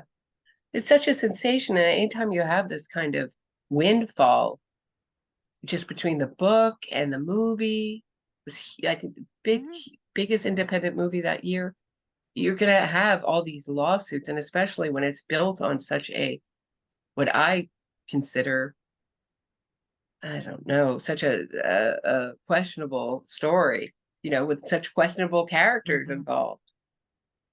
I mean, Yeah. anytime you're trying to profit off of a murder, it's not looking good. And with the Son of Sam laws, they were in effect during that time. Yes. So you couldn't profit off a murder. So Weber really couldn't profit off of it in Well, directly no. without sort of, right? Son of Sam only restricted the killer So, right. So from his lawyer making could go, money. but so his lawyer could go off and make His money off of lawyer it. could make as much money Okay. as he wanted. It's just the killer. And people like the Lutzes could claim Right. all these things and make as much money as they wanted. Okay. The only person who was restricted was Butch. And again, Butch Not a selling bright his bulb. rights for profit. But the remedy under the New York Son of Sam law is the family of the victims Right. has a cause of action. And in Butch's case, although his grandparents were still alive, they could have gone after him if they wanted to. But yeah, but in his mind, they're dead. They can't sue me, even Right. though Because I grandparents killed them. could have sued. Yeah, because I killed them. They can't sue me. They dead. Oh, right. On September 17, 1979, Weber, in an article in People magazine, outs the Amityville Horror as a hoax created over many bottles of wine with George and Kathy Lutz. Then in 1979, Hans Holzer publishes the book Murder in Amityville. Also in 1979, the television show In Search Of, hosted by the late great Leonard Nimoy, does a story about the Amityville Horror in the house. And in that story, Pecoraro, or somebody in shadow claiming to be Pecoraro, claims to have been slapped while blessing the house on December 18th, 1975. So he can't get his story straight. Wow. On September 4th, 1980, Weber wrote to Defeo, telling Defeo that Holzer had not paid Weber's share of profits, that Weber had advanced Defeo's share of Lutz's money, even though the Lutzes breached their agreement. Defeo is the only party to have been paid in full, and that Weber will pay additional money to Defeo's attorney when he receives it. In March of 1980, Defeo wrote a letter to a guy named Robert Race, who I believe is the son of Herman Race, the investigator, assigning his rights to Herman Race and Dr. Daniel Schwartz, who was the psychologist that deemed him possessed or insane at his criminal trial, for a commercial venture, including a movie based on Holzer's book. In 1981, the Lutzes, working with another author, created the Amityville Horror 2. Also in 1981, Holzer published a book called The Amityville Curse, which was probably the Shinnecock Indians and some chieftain that didn't like white people living on that land. On June 22nd, 1981, John Jones, Paul Comedian, who may be an agent, George Lutz and Kathleen Lutz take out a copyright on the Amityville Horror 2, written by John Jones, and that is published on January 15th, 1982. They take out another copyright on January 19, 1982, based on the story of George and Kathleen Lutz, because George and Kathleen apparently claimed that whatever was in the house followed them to California, and they continued having paranormal activity in California. Oh, jeez. Well, they got to keep the franchise going, right? Yeah. Not a lot of people read John Jones's book. I'm probably one of about 7 or 8 people. Because it didn't result in a movie or anything. Wow, hard to believe, right? Because it was such a big thing, I mean, how many sequels did they do? A lot, well, right? no, but those were all done, for the most part, outside George Lutz. Right. The only other one that George Lutz was involved in was the 2005 remake with Ryan Reynolds. And right. But all the other movies, Amityville Horror 2, which was released in 1982, The Possession, that one was kind of gross because that one alleged or implied an incestuous relationship between Dawn and Butch. Wow. And literal possession of Butch. Well, they gotta up the ante, and after you've had slime in a Yeah. statue start biting you, a lion statue, you gotta and a full marching band, you gotta up the ante a little bit. And then in 1983, a movie called Amityville 3D was released, and that was not related to the DeFeos or anything. It was a fictional story about a divorced man moving to the house and the house killing his daughter. Hmm. And I think Kyle Richards might have been the daughter. Oh wow. I don't remember. It was a child actress who was very popular at the time, kind of like the Richards sister, Kim and Kyle.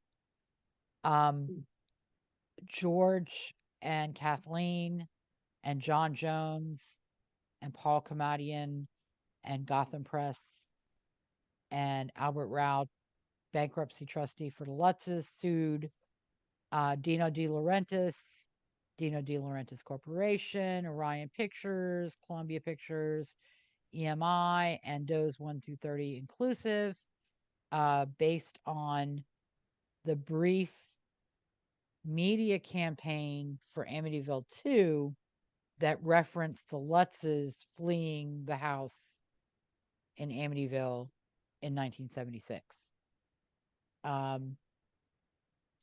That was part of the initial promotional campaign. I think after the lawsuit was filed, they pulled that campaign. But they claimed that the promotional campaign misled the public into believing its two movies were the sequels to the Lutz's story, and so diluted the value of their sequel, that their plans to produce it collapsed. That's not what made it collapse. It collapsed because it was no good. 1985, Right. Amityville, the final chapter, was published or created based on a copyright application. It was published January 2nd, 1985, and the copyright was awarded on January 25th. Hans Holzer also published Secret of Amityville. In 1985, Butch met Geraldine Gates when she visited him in prison.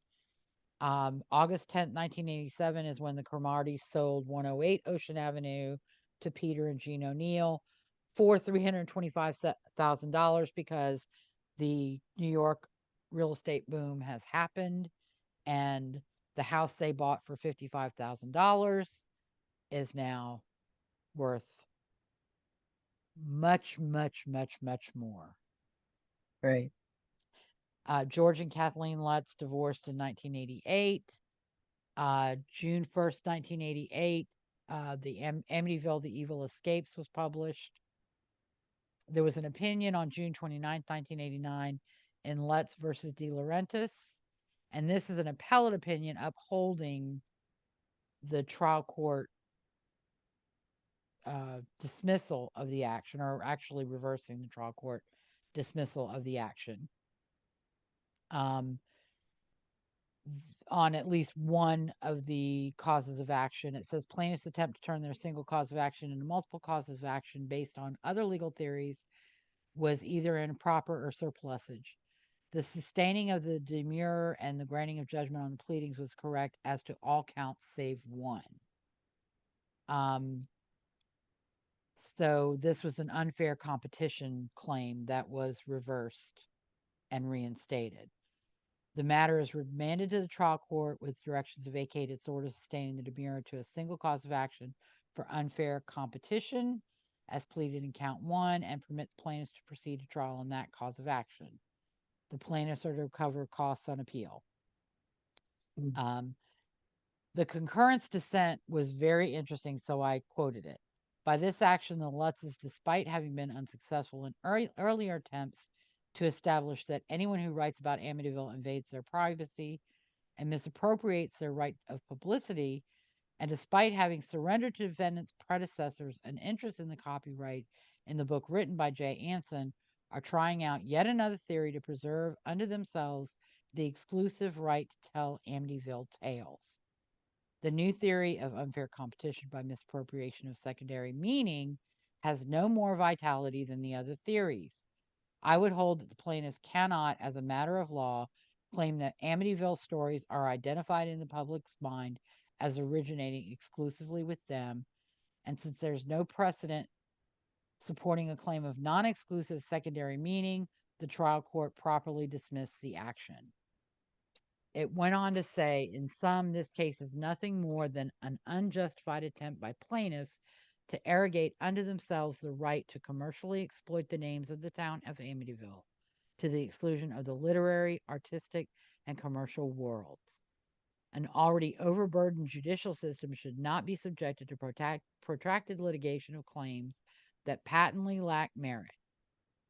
Although the existence of secondary meaning usually raises factual questions, whereas here, the relevant facts are undisputed and are so extreme that no reasonable trier of fact could find that secondary meaning exists, the action is properly dismissed at the pleading stage. I would affirm the trial court judgment in its entirety. So And no, that basically rejected. sums up Yeah. George Yeah. Lutz. And he may not have been successful. He claims he only made $300,000 total, but we only have his word for that. Right. No, you would make a lot more on the book. I would think. I know he didn't, based on his story. I would think he would make a lot. That's where you tend to make a lot of money, unless they made some terrible deal for the book, and I and the think that's film. part of it. I think part of it is the subsequent books were not that good. Like I read Amityville 2, but it was so poorly written that I'd never read the other Amityville books that John Jones wrote. Yeah. And that's probably what happened with a lot of things. And again, anytime anybody told an Amityville story, George Lutz was right down to the courthouse to file a lawsuit saying, "Oh, no, that's my story.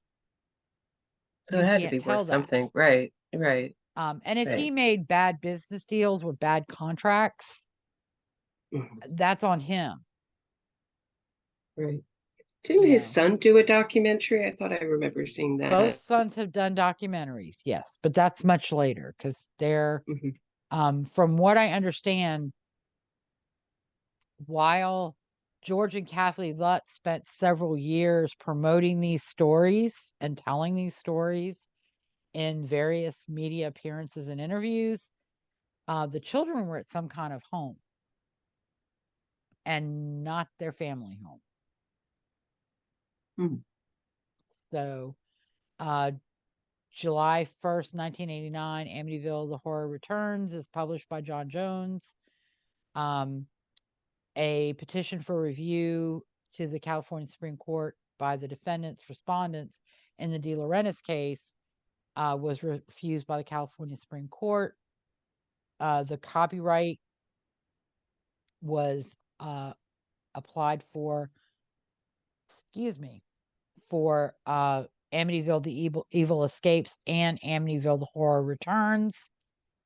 Again, this is after the divorce, so only George Lutz holds these copyrights.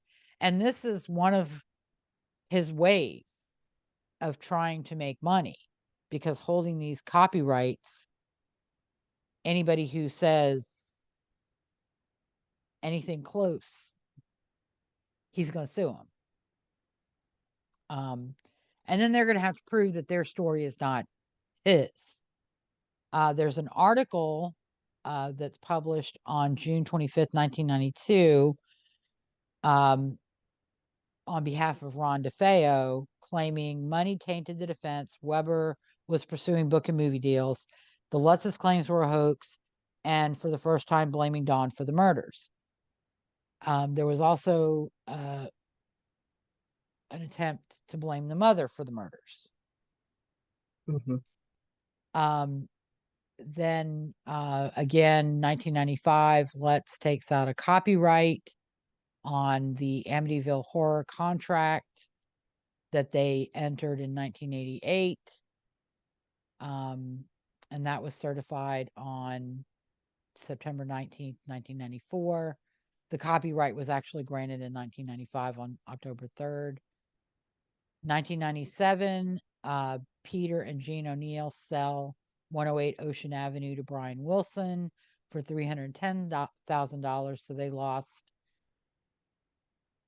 15, but by that time the boathouse was deteriorating and the house was deteriorating and was going to need some work. And then Butch on May 1st, 2000 wrote a letter to someone, we don't know who it was because the identity of the recipient was redacted. He claimed to be in the prison law library 5 days a week researching the law. He claims the son of Sam law was abolished by the U.S. Supreme Court, which I don't think is correct. He says New York State adapted its own version, which is wrong because New York State, Son of Sam occurred in New York State. New York State enacted the law because David Berkowitz was trying to sell his story. Right. About and then it was undone by Henry Hill and his publisher when they wanted to make Goodfellas, which was based on his book. He says they adapted the New York State adapted their own version, but that said only his family could sue him and they're all dead. Suit has to be filed within 10 years, which I guess he implies it's more than 10 years after the murders. So now he can do whatever he wants. The victims were his family, and his grandmother has given him an excess of a 6-digit number on legal fees. If books and movies make money, Butch's chosen charity is Barry Springer, who made an appearance as an alibi witness. And he wants whoever the recipient is to send Butch, or Barry rather, $2,000 and we can proceed. Right. He goes on to say the only thing that's real about Amityville are the murders. Has documents against Weber and Holzer. Yes, it was all a hoax. Yes, in June of 1992, Weber was exposed at an evidentiary hearing in Suffolk County Supreme Court on the witness stand. There's a videotape. It was a hoax to make money. It was all about money. As it was a cold-blooded murder, period. No ghosts, no demons, just 3 people, in which I was one. The facts, the assistant district attorney, medical examiner both said at my trial 3 or 4 people committed the crime. Yes, see and read the transcripts. We'll call up Barry Springer as he was going to call you on my behalf. Butch is not smart. August 14, 2000, George Lutz files an application to trademark the phrase the Amityville Horror. September 19th, 2000, Butch writes to Geraldine. He had just finished speaking to her on the phone. He appreciates everything she's doing and has done, and he believes her. He still loves her. Yes, he's full of too much hate. This Amityville thing must come to an end. The Lutzes are full of shit. Yes, this bitch, Diane, all of them. I don't know what that refers to. Butch is a con man. He's a con artist. Oh, and I think George Lutz was a con artist as well. He references... Yeah, isn't that interesting? Yeah, it's like they're drawn to the thing that they are. Mm-hmm. And oh yeah, and Geraldine. It's really Jay Anson's baby that made it work. It's not beautifully written, but it's written in a formula that will make you read it. I'm curious how that all came down, but if meaning that did the publishers give him the formula? We want it to be written like that, because some in the 70s, some of those books like Jaws were written like that. So I don't know. I just think that I thought similar Jaws was actually very well written. Yeah. Oh, Peter. It's yeah. It was. Yeah. I knew him. Yeah, he's a friend of. He's my dad's best friend, so I knew him very well, and used to swim in his pool.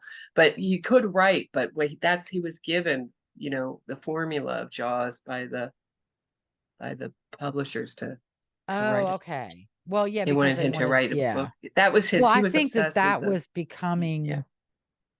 That was becoming more Although I don't know, because a lot of movies in the 60s and 50s were also from books. And like there's Yeah, only like 7 stories, and most right. of them are from Shakespeare. Exactly. This is a formula. They wanted them to follow a Yeah. formula. And I think So, that Amityville Horror follows a formula, or could argue. It's just maybe, very readable. It's very readable, and I don't think anything was produced in that I same quality. I mean, I don't hate to call it yeah. quality, but quality for a pulp for a pulp book Mhm. after that. And And I think what they were recognizing in the 70s that they didn't recognize before is that books needed to tailor to the formula to be successful in movie rights. right, right. Um, and that was, if the book didn't have the right formula, it was harder to market it to the studios. Hmm. And if you have Paramount, watch The Offer about the making of The Godfather. Oh, I'm dying to watch that. It's on my list of things to It watch. is Yeah. excellent, excellent, excellent. I mean, I would watch 3 episodes a night because I couldn't stop. I would stay up an hour past my bedtime on a weeknight I set out. because I Was couldn't I stop. great? Yes, I was great. Was that enough? No. Was I the greatest producer? That's my Richard Evans. Right. What's his first name? Evans? Robert Evans Robert Evans. imitation. We Yeah. used to listen to his audiobook when it came out in the office when I was at Jersey Films.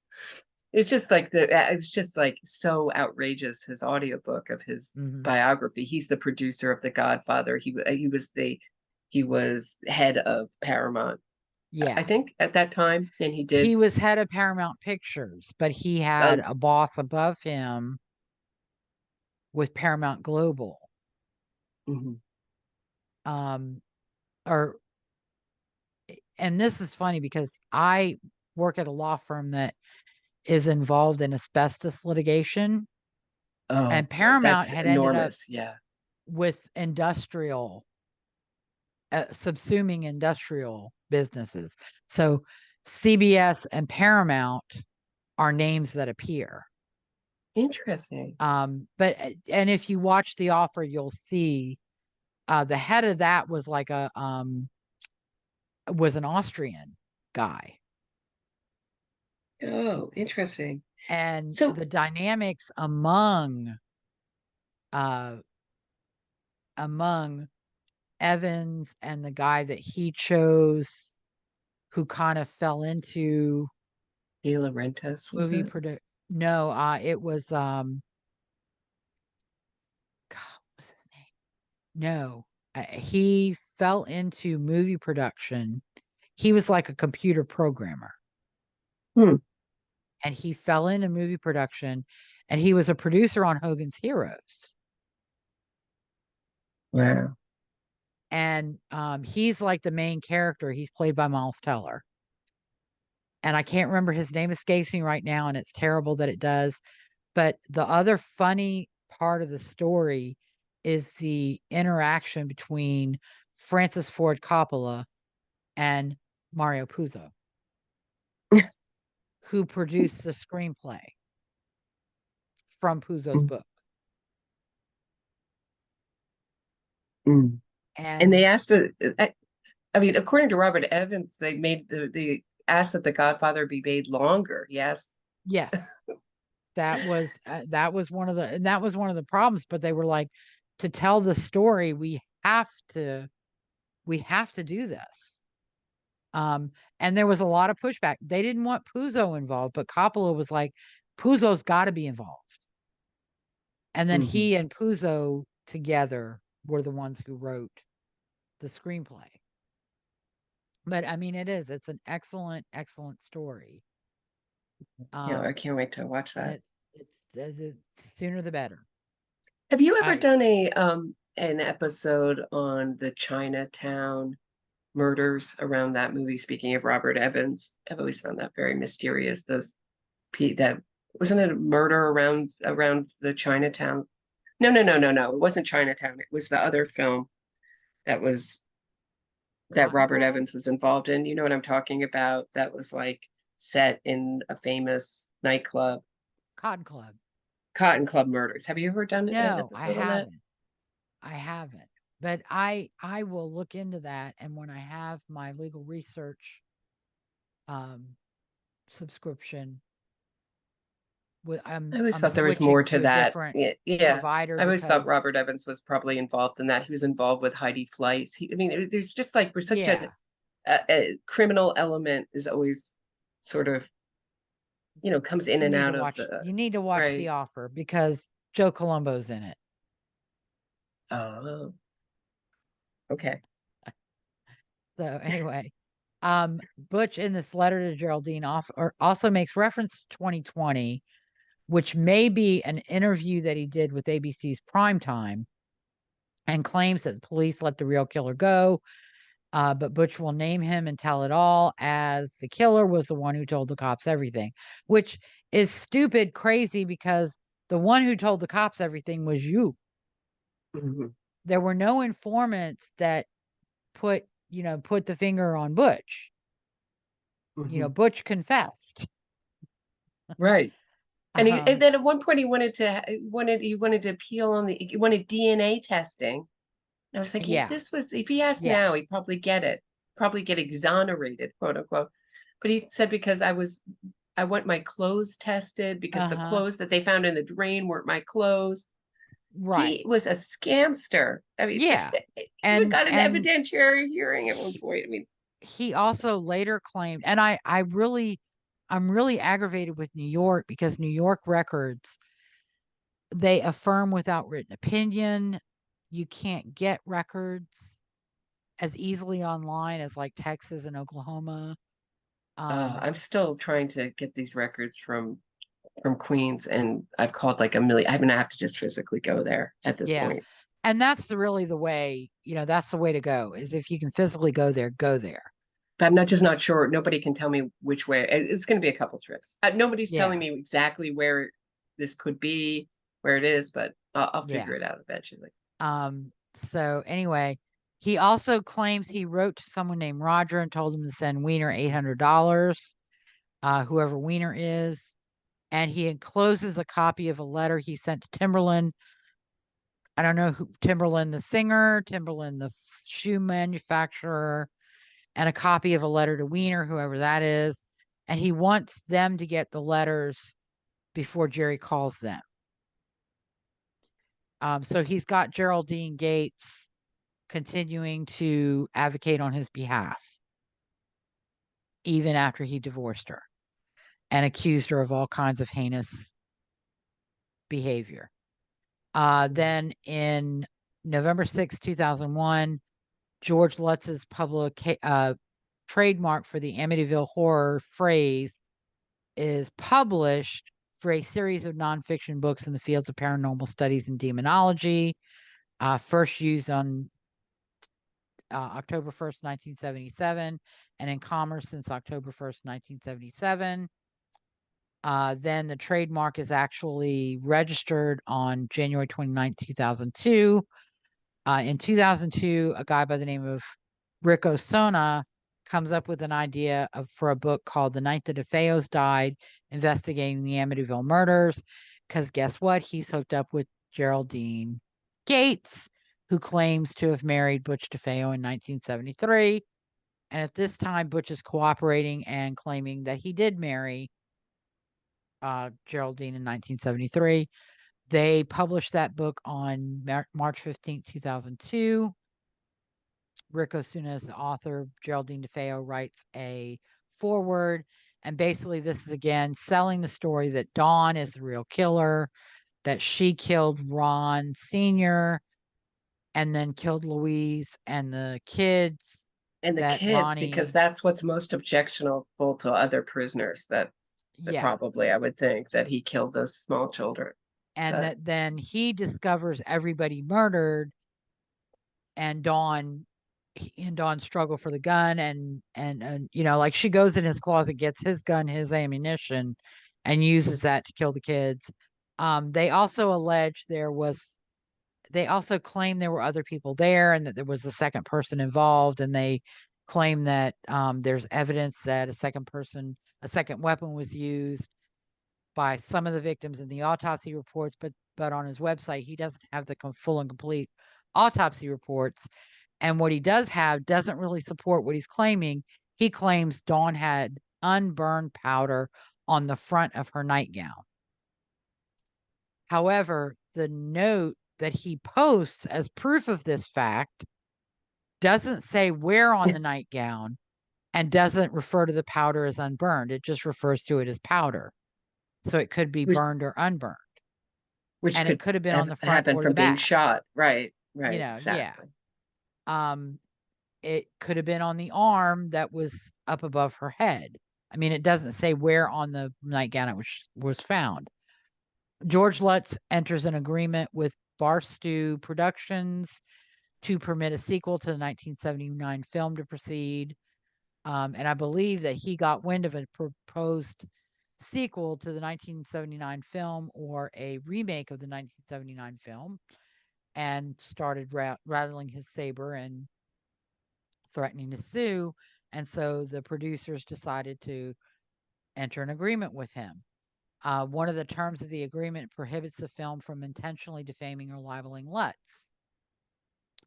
He also, there's a copyright issued for The Night the Feos Died to Osuna.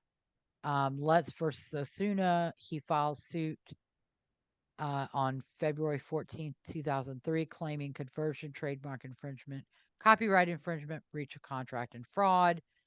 A copyright on the Amityville Horror option agreement entered between Lutz and Barstow Productions is issued on the 25th of April, 2003. Then there's an assignment copyright issued in June of 2003 because Barstow had assigned its rights to the agreement with Lutz to a joint venture, which includes Barstow EFF Independent Inc., Integrated Films and Management, and Marty and Holding AVV, assigning all of their Amityville Horror related rights to New Image Inc., including the rights obtained from Lutz, subject to the current terms and conditions of that agreement.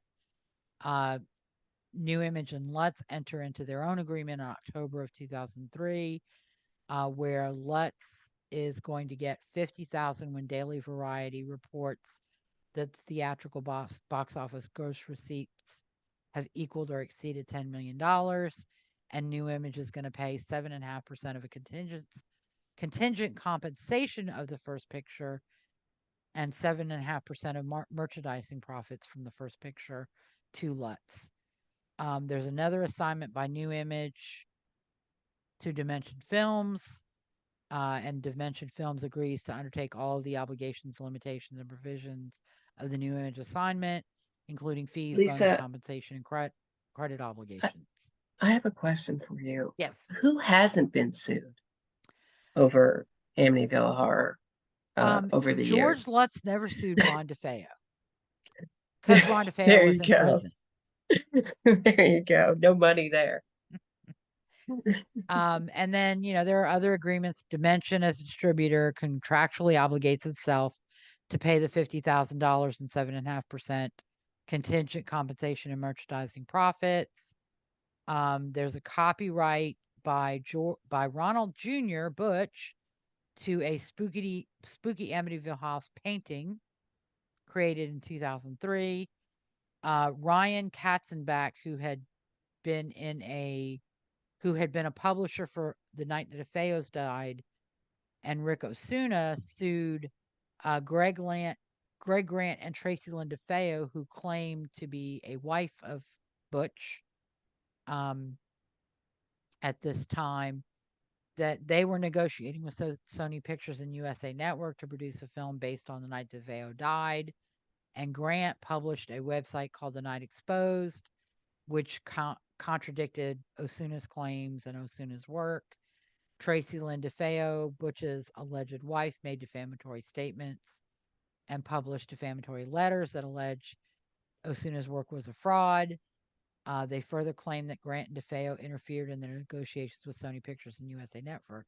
And I really don't understand this because Osuna was telling the story that Butch was trying to tell in his post-conviction litigation. Right. But I guess the problem is Osuna would not make a deal and pay Butch. That's right. It's always about money. And right. so when that didn't happen, Butch enlisted Grant and DeFeo, Tracy Lynn, who claimed to be his wife, but he wasn't officially married to her, to undermine Osuna's work. A motion to dismiss was granted on June 7, 2005, as to everything but the libel claims by Osuna as regarding claims that he was an animal abuser, a convicted felon, and a pornographer. All the other claims were granted without leave to amend, and Osuna had to file an amended complaint within 20 days following the date of service of this order, and that's the last information I can find about that lawsuit. Osuna's website does not claim victory or triumph or money, so I'm guessing it ultimately was not successful. Lutz then sued Dimension Films on June 10th, 2005 in the Superior Court for the state of California and for the County of Los Angeles Central District for defamation by libel and slander by portraying Lutz as a homicidal maniac who intentionally attacked and killed his dog with an axe, built coffins for his wife and 3 children, forced his son to hold onto a log while he attempted to split the log with an axe, choked his wife and repeatedly slammed her against the wall while holding her by the throat, attempted to kill his wife by drowning her in the boathouse, chased his wife and children onto the steeply pitched roof at night during a rainstorm, repeatedly shot at his wife and children with a rifle, and attacked his son with an axe with the intent to kill him. These are all events that took place in the Amityville Horror 2000 remake with Ryan Reynolds, who had to take off his shirt multiple times and was extremely buff. Which you appreciated, right? Which was very nice. And but he underwent this psychological change, very dramatic. And that the remake, he claimed the remake had been released in the US and Canada and had grossed more than $64 million and had grossed 17 million, in excess of 17 million in Australia, Austria, Germany, and UK, and was scheduled to be released in France and New Zealand. He also alleged breach of contract for the intentional defamation and libel, for the failure to pay him his $50,000, for the failure to pay his 7.5% of contingent compensation, and 7.5% of the merchandising profits earned by the remake. He wanted general damages and an amount to be proved at trial, and punitive damages, and an injunction against the defendants continuing to distribute the remake in his first cause of action. In his second cause of action, he wanted his $50,000, and he wanted legal interest costs, including reasonable attorney's fees and other further relief as the court may deem appropriate as to all causes of action. On October 31st, 2005, the judge in that case entered an order finding the film was a work of fiction protected under the First Amendment, and it fell within California's anti-SLAPP, which is Strategic Lawsuits Against Public Participation statute, designed to protect free speech. The remake is an activity of widespread public interest. It is a movie viewed by millions of fans and generating millions of dollars for the defendants who participated in writing the screenplay, producing the movie, and distributing the 2005 remake. Probably also taking the risk that the remake would be a big old flop. Also, it upheld a release agreement signed by Lutz in 1977 with the original film's producers, in which Lutz consented to allowing the filmmakers to alter characters and agreed not to sue for defamation. The ruling did not affect the breach of contract claims. In 2010, in September, Brian Wilson sold the 108 Ocean Avenue property to David and Caroline D'Antonio. We don't know what that amount was, or if I do, I forgot to get it. Then in 2017, the D'Antonios sold the property in a private transaction. And again, none of these people who lived in that property had problems other than people continuing to trespass on the property, ring the doorbell looking for Butch, and, being a general nuisance. Right. And the town of Amityville dislikes this story so much, they will not let anyone film at the actual property or in the village of Amityville. So the Amityville movie in 1979 was filmed at a property in New Jersey, which I think New Jersey has a long history of standing in for New York, as does Toronto. And Toronto, right? That's what I was thinking. Right, exactly. And the Ryan Reynolds movie was filmed in Illinois and Wisconsin, and a coworker of mine actually, I think the house itself is near where she grew up. And she was, I think, in school when this was going on. I'll have to ask her about that at work tomorrow. So then we go to Ronnie's direct appeal. We're back to the criminal case. And this is going to go pretty quickly because, again, New York does not have the wonderful full opinions with factual summaries that most other states produce in direct appeal and state post-conviction litigation. So in order to get those things, I'd have to go to the physical court records, and I don't have the energy, inclination, time, or budget to do so. Right. His And at this appeal, point, I mean, I think it's been so many lawsuits. I mean, crazy amount of lawsuits around this story. Yeah. And there are others that I read about or heard about in other resources that I could not confirm, and so I did not include. But we'll get to that later. Okay. March 27, 1978, Defeo's conviction and sentence were affirmed without written opinion by the Appellate Division, 2nd Department, and leave to appeal to the Court of Appeals was denied on May 23rd, 1978. Defeo filed a state post-conviction petition in March of 1986 in which he claimed that Dawn shot Ronald Sr., that Louise shot Dawn, Allison, Mark, and John Matthew, then shot herself, that he only shot Louise's dead body when he discovered the scene, I guess because he thought Louise had killed everybody. And from what I understand, Louise's gunshot wounds were toward the back and side, which would have been impossible with the Marlin rifle. He claims he was married to Geraldine at the time and living with her Why in would New that Jersey. be impossible, Lisa? Because the Marlin rifle is a long weapon.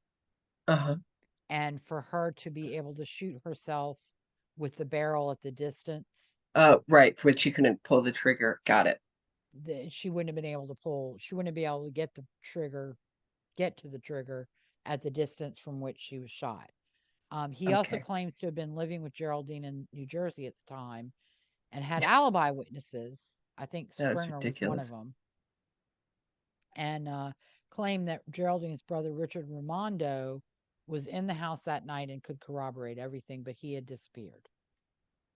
He filed in 1990 a motion to vacate his sentence pursuant to CPL 44010, claiming William Weber prevented him from presenting to the jury the true facts of what happened, that Weber forced him to present an insanity defense, that Weber told many of his witnesses to falsely testify as to irrational acts by petitioner to support the insanity defense. Weber told one prospective witness who refused to testify as directed by Weber to get lost and that Weber was motivated by a plan to obtain financial rewards from book and movie rights, which I believe actually that Weber's idea for the book and movie rights came after Butch was convicted and sentenced to life in prison, and were a way to try and maneuver the appeal into a new trial. And then on July 24th, 1990, an affidavit by a guy named William Davidge was filed. He claimed to have been a boyfriend of Dawn's. He claims Dawn wanted to leave home and move to Florida to live with him, that Dawn was a drug user and had a bad temper, that Dawn's parents, particularly her father, refused to allow her to leave New York, and that Dawn hated her parents and used Butch. Butch filed an affidavit in support of his 440 claims on October 25th, 1990. And I think I meant to go back to them and did not, but it's probably the same thing that's raised in his petition, that it was Dawn, that Ramondo was there, that he went to go buy drugs. I seem to recall that he claimed that he left the house to go buy drugs. He came back and found everybody dead, and Dawn saying, "Oh, you're not supposed to be here."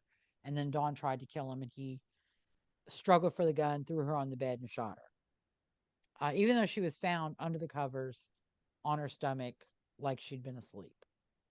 Then there was an order. He filed a request for DNA testing on March 21st, 1991. His request to hire a forensic expert for DNA testing in comparison of blood on clothing petitioner was wearing at the time of his arrest, specifically a dungaree jacket. Dungaree is an old-fashioned word for jeans.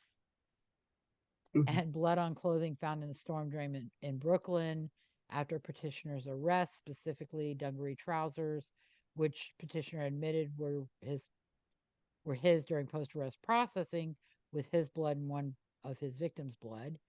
And he alleged the police beat him up and extracted a confession from him. I think that was another one of his post-conviction claims. Right. And that he was abused by the cops. Yeah, that's where the blood came. So Yeah. silly. Yeah. And that they would find it was his blood and only his blood and not any of the victim's blood. Right. The finding was that the defendant had failed to demonstrate the necessity of such examination. He had also failed to demonstrate the relevancy of any evidence he hopes to produce after the examination of the clothing. The clothing has been held for over 17 years and is not suitable for DNA testing. Defendant would seek to compare his blood with that of his deceased sister's blood. He fails to show how a sample of her blood or the blood of other members of his family may now be procured. So his request was denied. And that is a standard of any DNA testing statute. You have to be able to get reference samples to which the blood evidence is going to be compared. It does no good to DNA test blood and not have victim blood's reference samples from your victim to compare. Hmm. So that's a thing, and there's also a finding that evidence is not suitable for DNA testing. There's another order resulting from a further request for DNA testing in November of 1992, and the finding is that the claim that the police somehow switched the blue jeans found in the storm drain and the dungaree jacket worn by him is rebutted by the record, both garments being put into evidence at the trial. Should DNA testing of both garments determine that they were stained by defendant's blood, this would have no bearing on defendant's claims in this proceeding. If defendant contends that he was wearing both garments at the time of his interrogation and the blood stains were the result of physical force by police, he failed to raise this claim during his pretrial suppression hearing, even though both garments were in evidence. In any event, at the end of the pretrial suppression hearing, I found, as a matter of fact, that no police officer used or threatened the use of physical force upon the defendant at any time during his interrogation. In other words, his sudden claims of abuse by the police had already been refuted before trial. So that request was denied. And then there was an order entered on the post-conviction claims in January of 1993 that Butch was not forced by William Weber to present an insanity defense. He consented to the use of the defense and cooperated with his attorney in the preparation of the proof in support of that defense, identifying persons who could testify as to his conduct and participating in lengthy psychiatric examinations in connection with the defense. Pardon me. William Weber did not tell Linnea and Roger Nonowitz to testify falsely, nor did he forbid them from testifying as to their knowledge of the defendant and his family.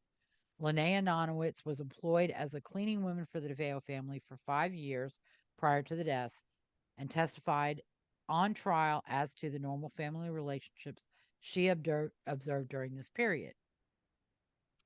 William Weber did not tell John Carswell and Charles Tewksbury to testify falsely and forbid them from giving truthful testimony, nor did William Weber tell Barry Springer to avoid the trial. During the trial, William Weber had no intent or plan to obtain book or movie rights for himself concerning the Defeo murders.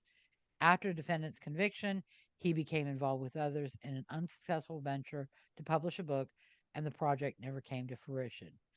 And I think this is the allegation about Weber being exposed on the stand at a hearing.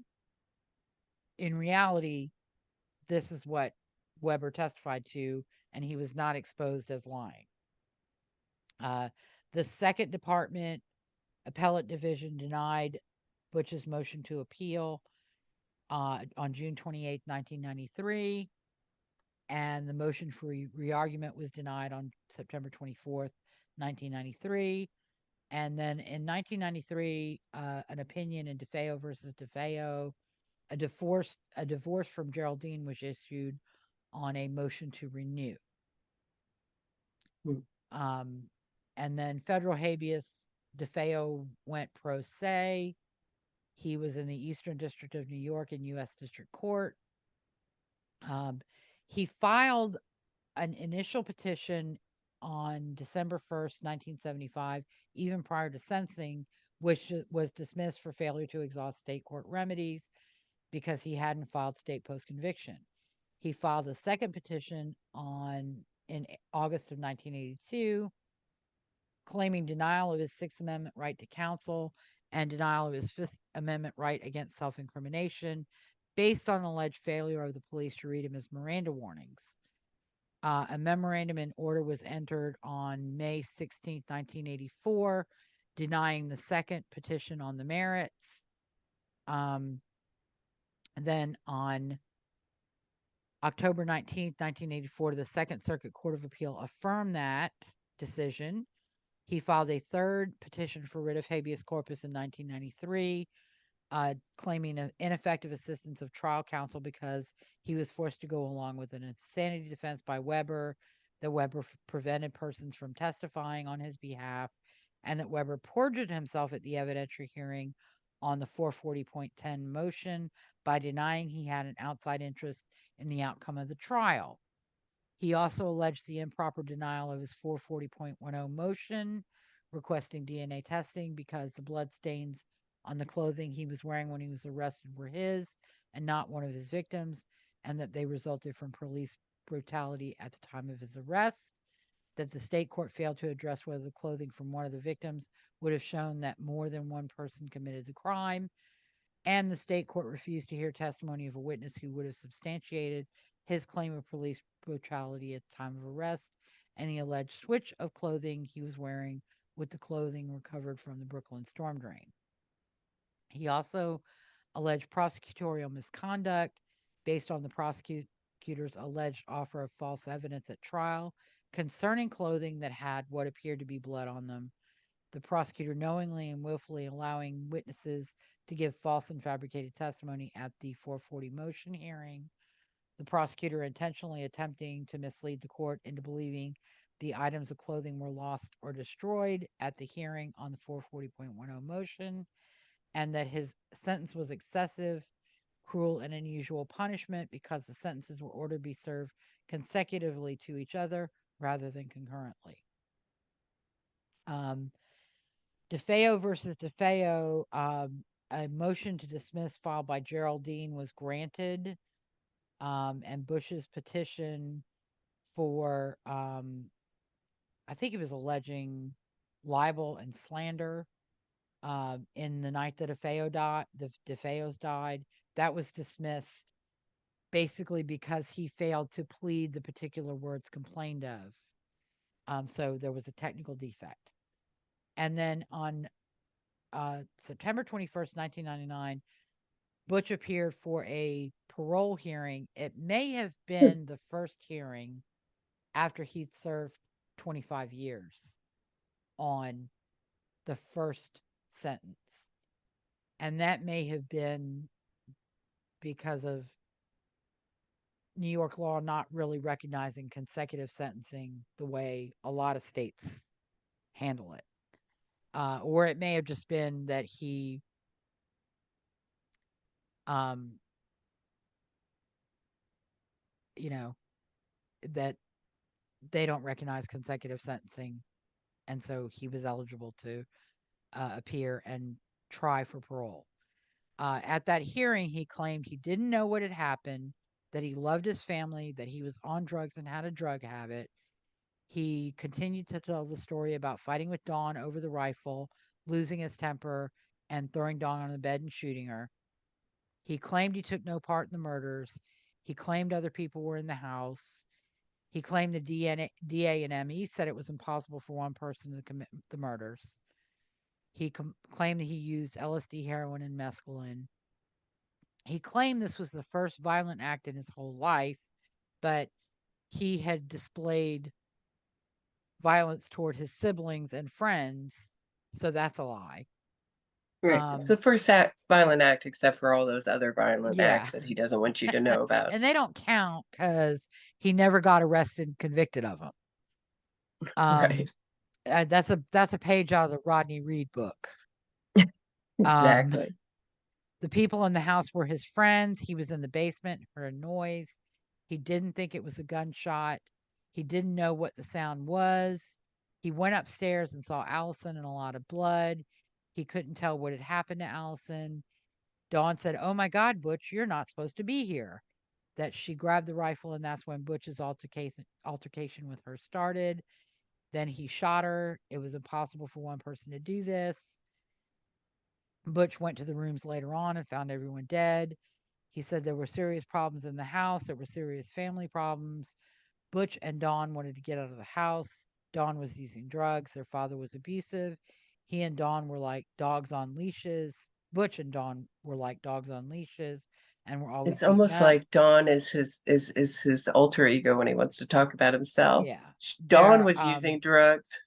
Their mother tried, but no one could control his father. Butch says he ran away his whole life. He admits the rifle belonged to him. Their father was different when he drank and used prescription drugs. Their father was like Jekyll and Hyde. Father's doctors had him on diet pills. Everybody was afraid of their father. Butch has learned to stay away from drugs and alcohol. He says he would not have picked up the gun if he could do things over. I think Butch projects his bad behavior onto others. So he uses drugs, he steals, so does Dawn, and so does his father. Right. And isn't that interesting that he's using that diet pill? Yeah. Defense, which was diet pills came up in the Dr. Jeffrey McDonald, who murdered his whole family. It was a Fatal Vision, a huge book, a huge made-for-TV movie. Couldn't miss that case, and it's been going on still to this day. I hear he's very sick. Jeffrey McDonald in prison. He's very sick, and but somehow he won't kick off. Yeah, I know. It's been going on for years. Excuse my insensitivity, but I happen to believe he murdered his whole family, so I'm not so sensitive to his feelings and his illness, but I'm sorry for the people that love him. Release during COVID in 2020 because of all these skin cancer and liver failure and heart problems and high blood pressure. Still going. And 3 years later, it's a lot like Damien getting out of the prison in Arkansas because he was dying. and going to Right. Memphis and partying on the rooftop all night with Eddie Vedder and his wife. Right. You I know, know. he didn't go straight to a His bad hospital, teeth and eyesight cured immediately. and That's apparently the cure. having to learn how to use a fork. I mean, at that party, they had to serve finger food That's right. because Eddie that is Vedder had to all teach him how Damien to could use a handle. fork. But apparently he got to learn how to use the iPhone immediately, and immediately it switched to pornography. Yeah. Immediately, without him knowing, touching anything. So in Oh, what a tall 1999, tales. Butch's parole was denied. He was on hold for 24 months till September of 2001. And basically, the finding was your instant offense involved the murder of your parents and 4 siblings through use of a rifle. It shows a total disregard for human life. You've gained little insight into your violent antisocial behavior while incarcerated. Discretionary release at this time is incompatible with the safety and welfare of society. Um, the Supreme Court of New York State Appellate Division, Second Department, issued an opinion on the appeal of the 44010 um, 440.30 motions. Uh, After review of the record, agrees with defendants assigned counsel that there are no non-frivolous issues which could be raised on appeal. So counsel's application for leave to withdraw was granted. Um, on August 18, 2003, the appellate division uh, issued an opinion finding that Defeo had failed to establish that he was denied the effective assistance of counsel. Then in 2008, he appealed, or there was an appeal of also the appellate division on a parole denial, and that was affirmed. We note that decisions regarding participation, oh, no, this was in family reunion program. Uh, Decisions regarding participations in the family reunion program are heavily discretionary and will be upheld if they have a rational basis. Among the factors to be considered are whether the petitioner has been convicted of heinous or unusual crimes. The denial in the instant case was based upon this factor and is completely rational considering the brutal nature of the crimes committed by petitioner. We find no merit to petitioner's constitutional claims. Consequently, the Supreme Court dismissed the petition and the judgment was affirmed without costs. The petition was dismissed on January 24th, 2008. In 2019, Defeo got another 24-month hold after parole was denied.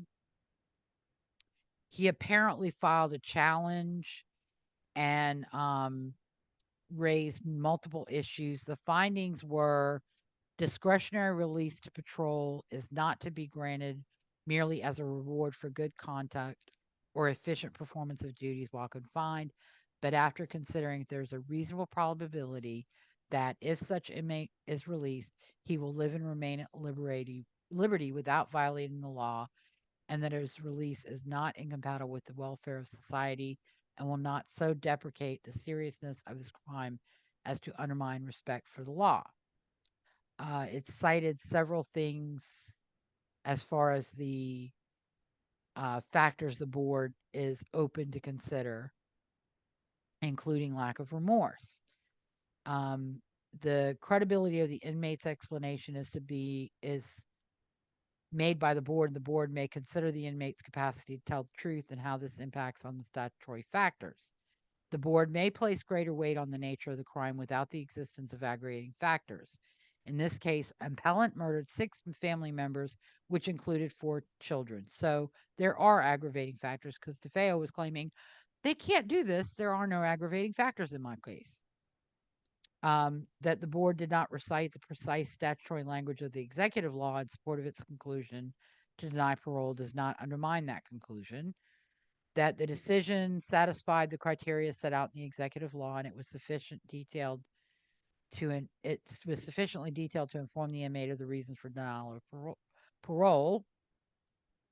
And I'm going to skip over some of the other legal findings because these are both mostly legal findings related to statutory law, and that's pretty much it. But it comes down to he was denied parole because A, they didn't believe his alternative explanation. Because he kept saying, I'm not really guilty. You need to let Right. me And out. right. And it kept changing. I mean, it just kept Mhm. changing. I mean, Yeah. from it's really hard to take the stand and say the devil possessed me or Right. And then when that and then doesn't change it work, to my sister did it and with my me sister and my and two mom. guys and one's dead and one's in Yeah. in I'm sorry, witness protection program. Yeah. How convenient for you. And you're right. They're really like the Lutz, um, George Lutz and Defeo are really like two sides of the same coin Mm-hmm. as far as, oh, well, what a lot more priests and even a rabbi was involved, but we Yeah. can't name them because we Oh, want to keep them secret. Not that we oh. couldn't prove that they were And involved, and not I, that we have no phone records or no anything, but so they they both get caught in so many yeah. lies and they just go on and they keep at it And I with a did new not one. include this because it comes from an interview with George that is not otherwise, uh, sourced in a magazine or newspaper article. George claimed that the troubles that followed them and plagued them for all these years were finally put an end to by an exorcism done not by the Vatican, but by the Anglican Church Ugh, in England. okay. Oh, okay. Well, The that's Arch convenient. freaking Bishop of Canterbury himself interceded from what George said.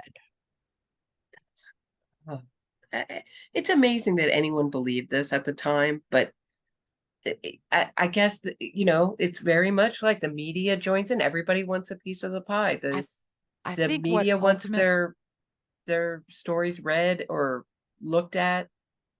what has The ultimately torpedoed all the stories is the ease of basically checking, fact checking, because the internet makes this very easy. I frankly don't believe that the Anglican Church has any exorcists on their payroll or any. that all the cases that we talk about, all those facts are available, and the media doesn't. I mean, you're right. It's not controversial, and there's no Because sort of social movement the the behind it right that props it up. So maybe the it would right have of died without it, but the rite of I don't know. exorcism is referred to as the Roman rite because it Mm, comes from the Catholic Church, not good the point. Anglican Church. Good point. I don't know that the Anglican Church is that big into demons. That's the Catholics can only help you when you get possessed. It seems like the Catholics are the Hmm. place to go Yeah. because it doesn't seem like there's too many other people who deal with exorcism. So, all right. So we're toward the end and we're at the aftermath. Jay Anson died of a heart attack in Palo Alto, California on March 12th, 1980. Kathy Lutz died of chronic respiratory disease, emphysema, on August 17th, 2004, in Scottsdale, Maricopa County, Arizona. George Lee Lutz died of a heart attack in Las Vegas, Nevada, on May 8th, 2006. Ed Warren died of heart disease or stroke in Monroe, Connecticut on August 23rd, 2006. In Mm. 2012, 2013, the documentary My Amityville Horror was released, in which Daniel Lutz claimed that George and Kathleen's occult experimentation caused the paranormal events at the Amityville house. Okay. He perpetuates the claim that the events were real and not a hoax, but he also portrays George as controlling and implies that he was abused by George and neglected by Kathleen, and he claims to have run away at a very young age. He also says that when George died of a heart attack, it was the best day of his life, that he and George Wow. often tried to kill each other and Huh. had a That's lot of kind of physical strange altercation. considering. the Defeo, Ron Defeo used to put a Mhm. gun to his father's head and threaten to kill him. Well, he implied that George wanted to adopt the kids not because they loved and cared for him or he loved and cared for them, but just because it would be appearances. For the That sounds about appearance. right. Mm-hmm. Might have a Um, point. and that I mean, he makes a lot of claims. It's My Amityville Horror. It's available on Prime, and it's pretty good. I mean, it goes into it's very pro Lutz, pro there was something really going on, and anti hoax, although it does present some of the hoax allegations. Um, but it was pretty good. And then I have them in the wrong order. Hans Holzer died on April 26, 2009 in Manhattan, New York County, New York. He was in his 80s, so it's probably old age. And then on April 18th, 2019, Lorraine Warren died in her sleep, probably of old age in Monroe, Connecticut. On March 29th, 2020, William Weber died, unknown cause, in Delray Beach, Palm Beach County, Florida. In February 2nd, 2021, Butch was hospitalized at Albany Medical Center. And he apparently continued using drugs in prison. And if you look at some of the interviews, especially in the 1990s, early 2000s, he became more and more gaunt. He was not in good health. And there was an interview where he listed several medical conditions that he apparently suffered from. But because it's Butch, you kind of wonder. Right. Absent his medical Not records. a reliable narrator, right? Yeah. Mm-hmm. And on March 12th, 2021, he died of unknown causes in Albany County, New York. So he served his life sentence and he was cremated. Finally, in 2023, Amityville: An Origin Story was released by the MGM network. This is an excellent documentary because it really does present a more comprehensive view of the story of the Amityville Horror as well as the murders. And it includes neighbors. And one thing I want to say is I read in several places that the Amityville people were a little shocked by the Defeo family because here's this big Italian family moving in to their very white bread neighborhood. As it turns out, a lot of their neighbors had Italian surnames and probably, like the Defeos, came from the boroughs of New York City to the suburbs of Amityville and other communities on Long Island. And on that part of Long Island, because isn't that part of Long Island close to the city? Whereas the Hamptons are more Yes. central and Yes. You're correct. further out. Mm-hmm. You're right. Correct. So that is it's a very interesting documentary.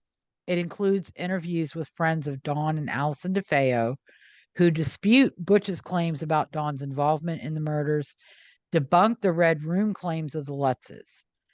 And in the 1970s, the Cromarties did an interview and allowed one of Allison's friends to come in and show the quote Red Room as just a storage closet under the stairs in the basement. But the women, who are now middle-aged, are obviously still affected by the tragedy that they experienced as teenagers, adolescents, when their friends were murdered by someone they each knew. And they debunked to a degree some of the allegations of abuse. Again, if there was abuse and Butch was the target, I have a suspicion that it was because of Butch's behavior not conforming to societal norms, and that what Ron Sr. was trying to do was to get Butch to stop being such a bad kid and doing bad things. And it was in a way that was perceived in that time as acceptable. And nobody's business but yours. Right. Whether that's right or Exactly. wrong, I don't know. But Oh, we used to go to Little League games and watch, fathers when their kids struck out, scream at them, hit them on the top of the head. yeah. And Such a now different time, right? those parents go after the coach Right. because it's his Right, fault. exactly. Right, exactly. Or Very they go different after time. the pitcher on the other team because it's his fault. Right. Okay, so that's what we're becoming. It's not okay to discipline your children, but to brutally attack outsiders who you perceive to be at fault, it's okay. I Right. mean, I watch when I'm on Facebook a lot of times waiting for my Walmart delivery. I go to my videos, and I do this on Twitter as well. And a lot of videos I see are like kids beating the crap out of somebody who they've been bullying, or who says something, or multiple kids, two kids get into a disagreement and multiple kids jump one kid over this disagreement, because that's perfectly okay, and they film it, and then they're Oh, yeah. surprised when it becomes exhibit A at their criminal trial. Exactly. Exactly. But it's a lot, and it's like there's a story I saw the other day about a woman in Arkansas who took her two daughters to fight her boyfriend's girlfriend. Apparently the guy's stepping out on the woman, and instead of her beating his ass, she sends her daughters to fight the girl he's cheating on her with. And the girls do that, and they get shot in self-defense by the woman that they went there to beat up for their mother. Ugh. And what do these mothers think are going to happen? Yeah. I know. Terrible. I don't know. I mean, it's crazy. So anyway, this documentary also includes interviews with Christopher Quarantino, who dropped the name Lutz when Kathleen died in 2004. Christopher also claims that George's occult experimentation caused the paranormal events, and like his brother, he perpetuates the story that events were real and not a hoax. He also paints George as controlling and abusive, and implies that he and his siblings were neglected so that George and Kathy could promote the story and make money. That I believe. I say, if George didn't make enough money, that's due to his bad business sense. And you got to look at, I think another thing that may have happened was they were in over their heads because this house was outside their budget. Yeah. And his business starts going down. And, this was a family business. His father had died, and so he's taken it over. And if I remember correctly from the book, he had some kind of business in Chicago that totally failed. And that's why he was back in New York. That I can believe. So yeah. The business fails, and then they're looking at their first mortgage payment being due, and they can't pay it. Did he ever have any other business after this besides the Amityville stuff? Not that I could ever find or tell. It was all designed, all the trademarks and the copyrights were all designed to make money from the Amityville stories. So again, the business is failing, and one of the reporters who was involved with the Lutz story says, well, it had only been a month, but they're not bringing in any money. They've got no income. They've got no way to pay any bills. They're not going to have lights. They're not going to have water. They're not going to be able to pay the mortgage. And allegedly somehow they were able to pay the mortgage, but were they getting help from Kathy's mother? Mm, Were they getting good help question. from, were they getting help from Weber I mean, during this period? it'd be interesting to know if the kids were right at that time, that they were involved in the occult because they wanted power and money and were trying to get at it, and something crazy got loose. I've never seen anything really supernatural like that I in my life, but I don't know. Could be the an only reason, alternative again, the story. nature of the phenomena they describe themselves Mhm. leads me to believe it is all invented, that it's Right. not Good point. real. I And was just trying to give something, it was such a one big of thing. one Try of to the give things a George little said is door if it open was a for some of hoax, the we would know believers. dates and we would know things because we're making it all up. Right. And it's Mhm. like that you're saying that shows me why you're so fucking vague. Right, Not exactly. because, not because it's real, but because you want people to think it's real. Um, Right. and again, like money disappears, you call the cops, and there should be a documented police report. You have a film camera. Why do you not try to document the door flown off the hinges and destroyed? Because Mhm. Barbara Cromartie stands in the doorway and is like, "This is all the original hardware. This is the original door. It's fine. Nothing happened to it." He Mhm. claims to have, receipts for replacing windows, but he never produces them.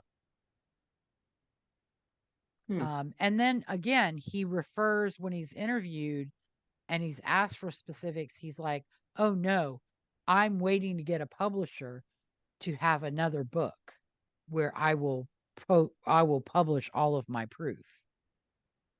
And that in and of itself to me says this is not real.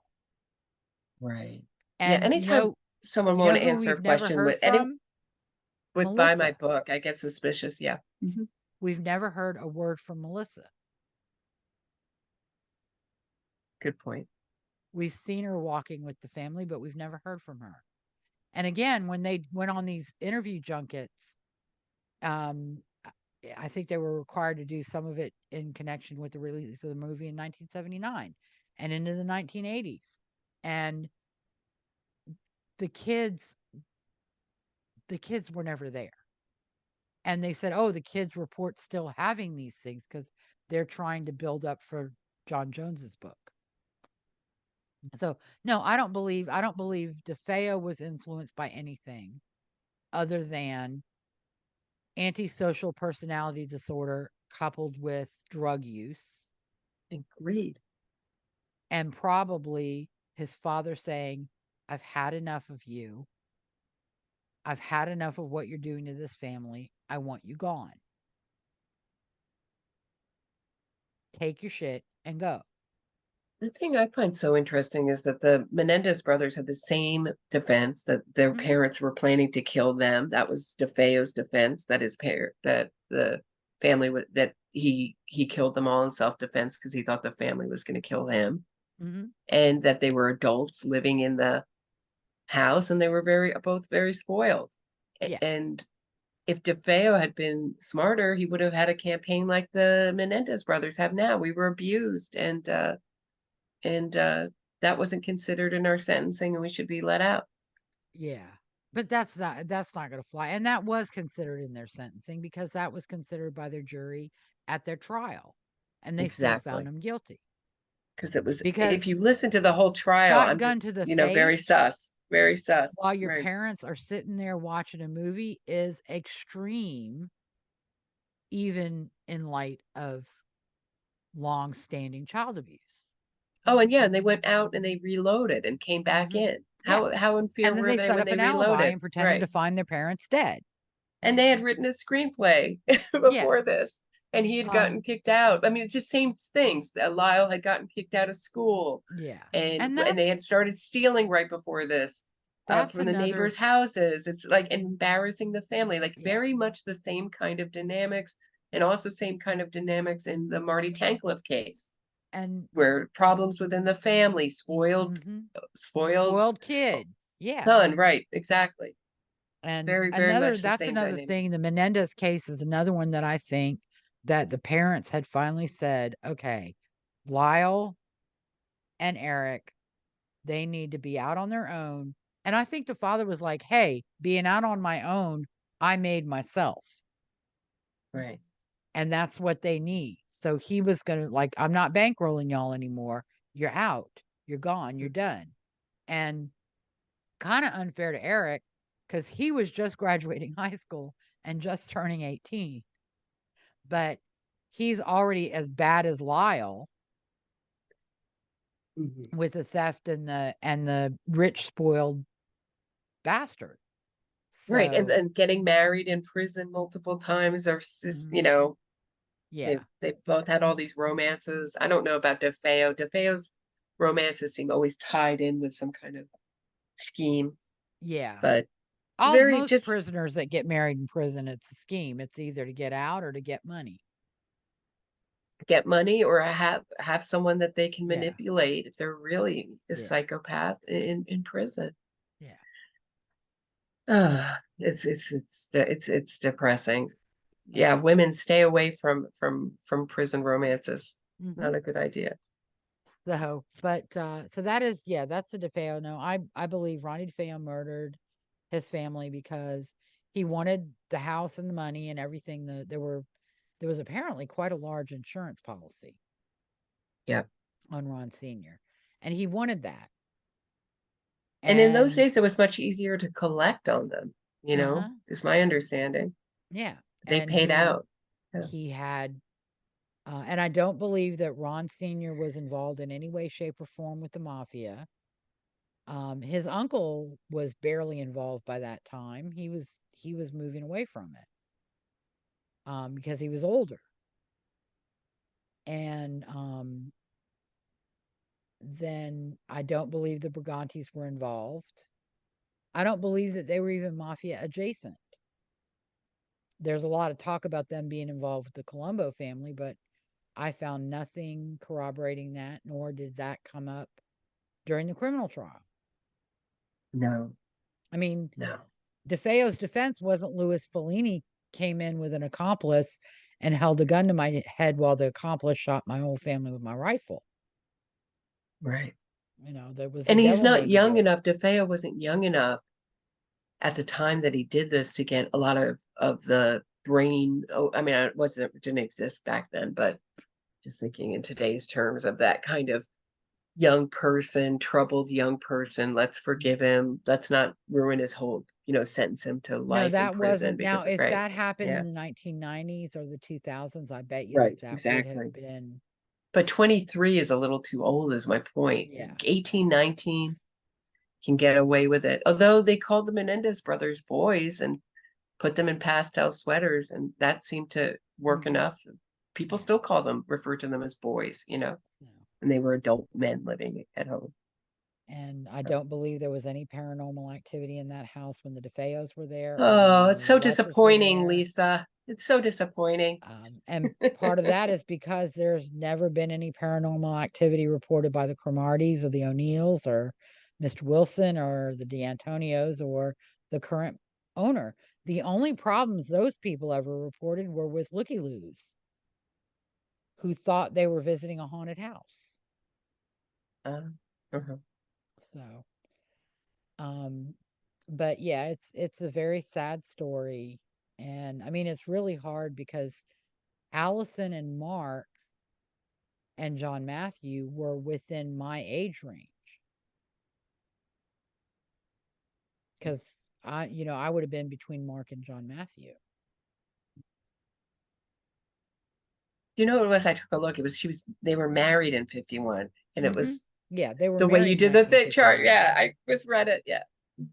April 28th, 1951, and Butch was born September 26th, 1951, which is not 9 months. But you know what I thought of looking at all this stuff is Damien Eccles, who's had a much scarier history than Defeo.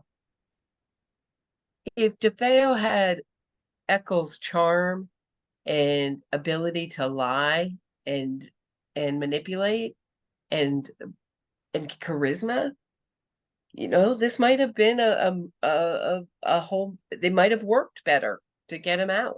Well, no, because by the time the internet came around, Defeo would have been older, and probably most of the charm and polish would have been off. What benefited Eccles was the internet, because the West Memphis 3 story could be rapidly, widely spread, and even the pro West Memphis 3 could be front and center while they were still barely in prison. They had a way of getting around some of those early innocence fraud campaigns. They had a way of getting around before the internet. I don't know. I just find him my point is he's so transparently awful, and you just like recoil from him immediately. That I don't think any of his stories have ever stuck, and he's given his story has gotten out there a lot thanks to the Amityville Horror books and movies and franchise. He did have, Osuna buys the Dawn story, and Osuna believes he didn't get a fair trial and things were manipulated, and he at least deserved a new trial, and Dawn was the real killer, and he looked for Romado and all these other people that were named. But when he wasn't ultimately successful or refused to pay, that's when Defeo turned on him. Right. Even though he was still telling Defeo's story. And the story Defeo was trying to sell. But no, I think Defeo, we're lucky that he wasn't smart and charismatic. That he was such a weasel. That's a great word. Well, it's been 3 hours, really Lisa. Turned people off more than on. Because he might have gotten away with the murders had he been smarter and more charismatic. I agree. That's my fear. But I think, again, even that charisma would have faded after 20 years in prison, when the internet could have more widely circulated his story. Because in the 1970s, you were dependent upon articles in magazines and newspapers and the Mike Douglas Rip show. them out of the newspapers. If you found an article, you'd be like searching around for information. And it wasn't until the mid 1990s that the internet started to really make it more efficient to create propaganda. Scary. And sell a story. But it's so much, right? Your point is that it's so much easier to correct it, but where is our press? Falling down on the job. Well, the media has decided to adopt the propaganda rather than do the hard work. You and I have seen how many articles come out about Rodney Reed or Richard Glossop that literally come from defense press releases. Right, exactly. Word for word. Word for word. Unreal. Yeah. So, all right. Well, I think that wraps it up. Any final thoughts, since it comes from your neck of the woods?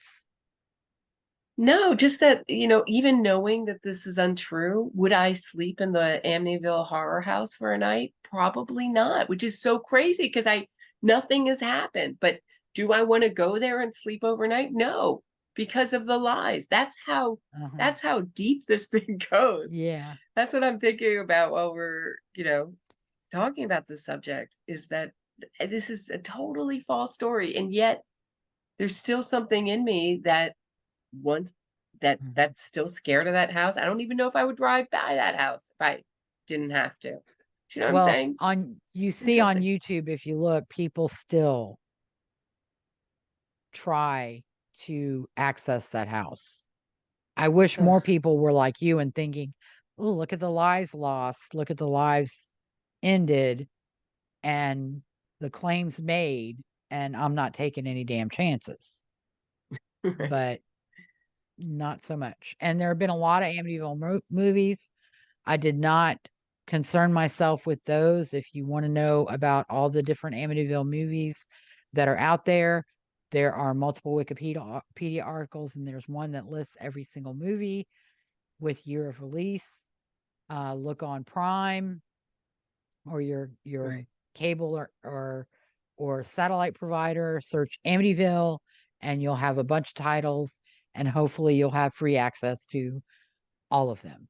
And feel free to watch them. I watched them. I mean, I saw a lot of them either in the theaters when they came out or on DVD when they came out and appeared at my local Blockbuster. But not one of them was very good. No. No. No, And it's some of meant to them were like, titillate and scare and shock, mhm, you know. yeah. That's the name of the game. Thank you so So much, Lisa, for having me on. This was thank fun. thank you. I reached out to Roberta last night because I found out Kyle was not going to be available today. And thank you so much for taking your Sunday afternoon to talk to me and record. I do appreciate it very, very much. You are a very great friend, and you've been wonderful support for this podcast, and I do appreciate every bit of it.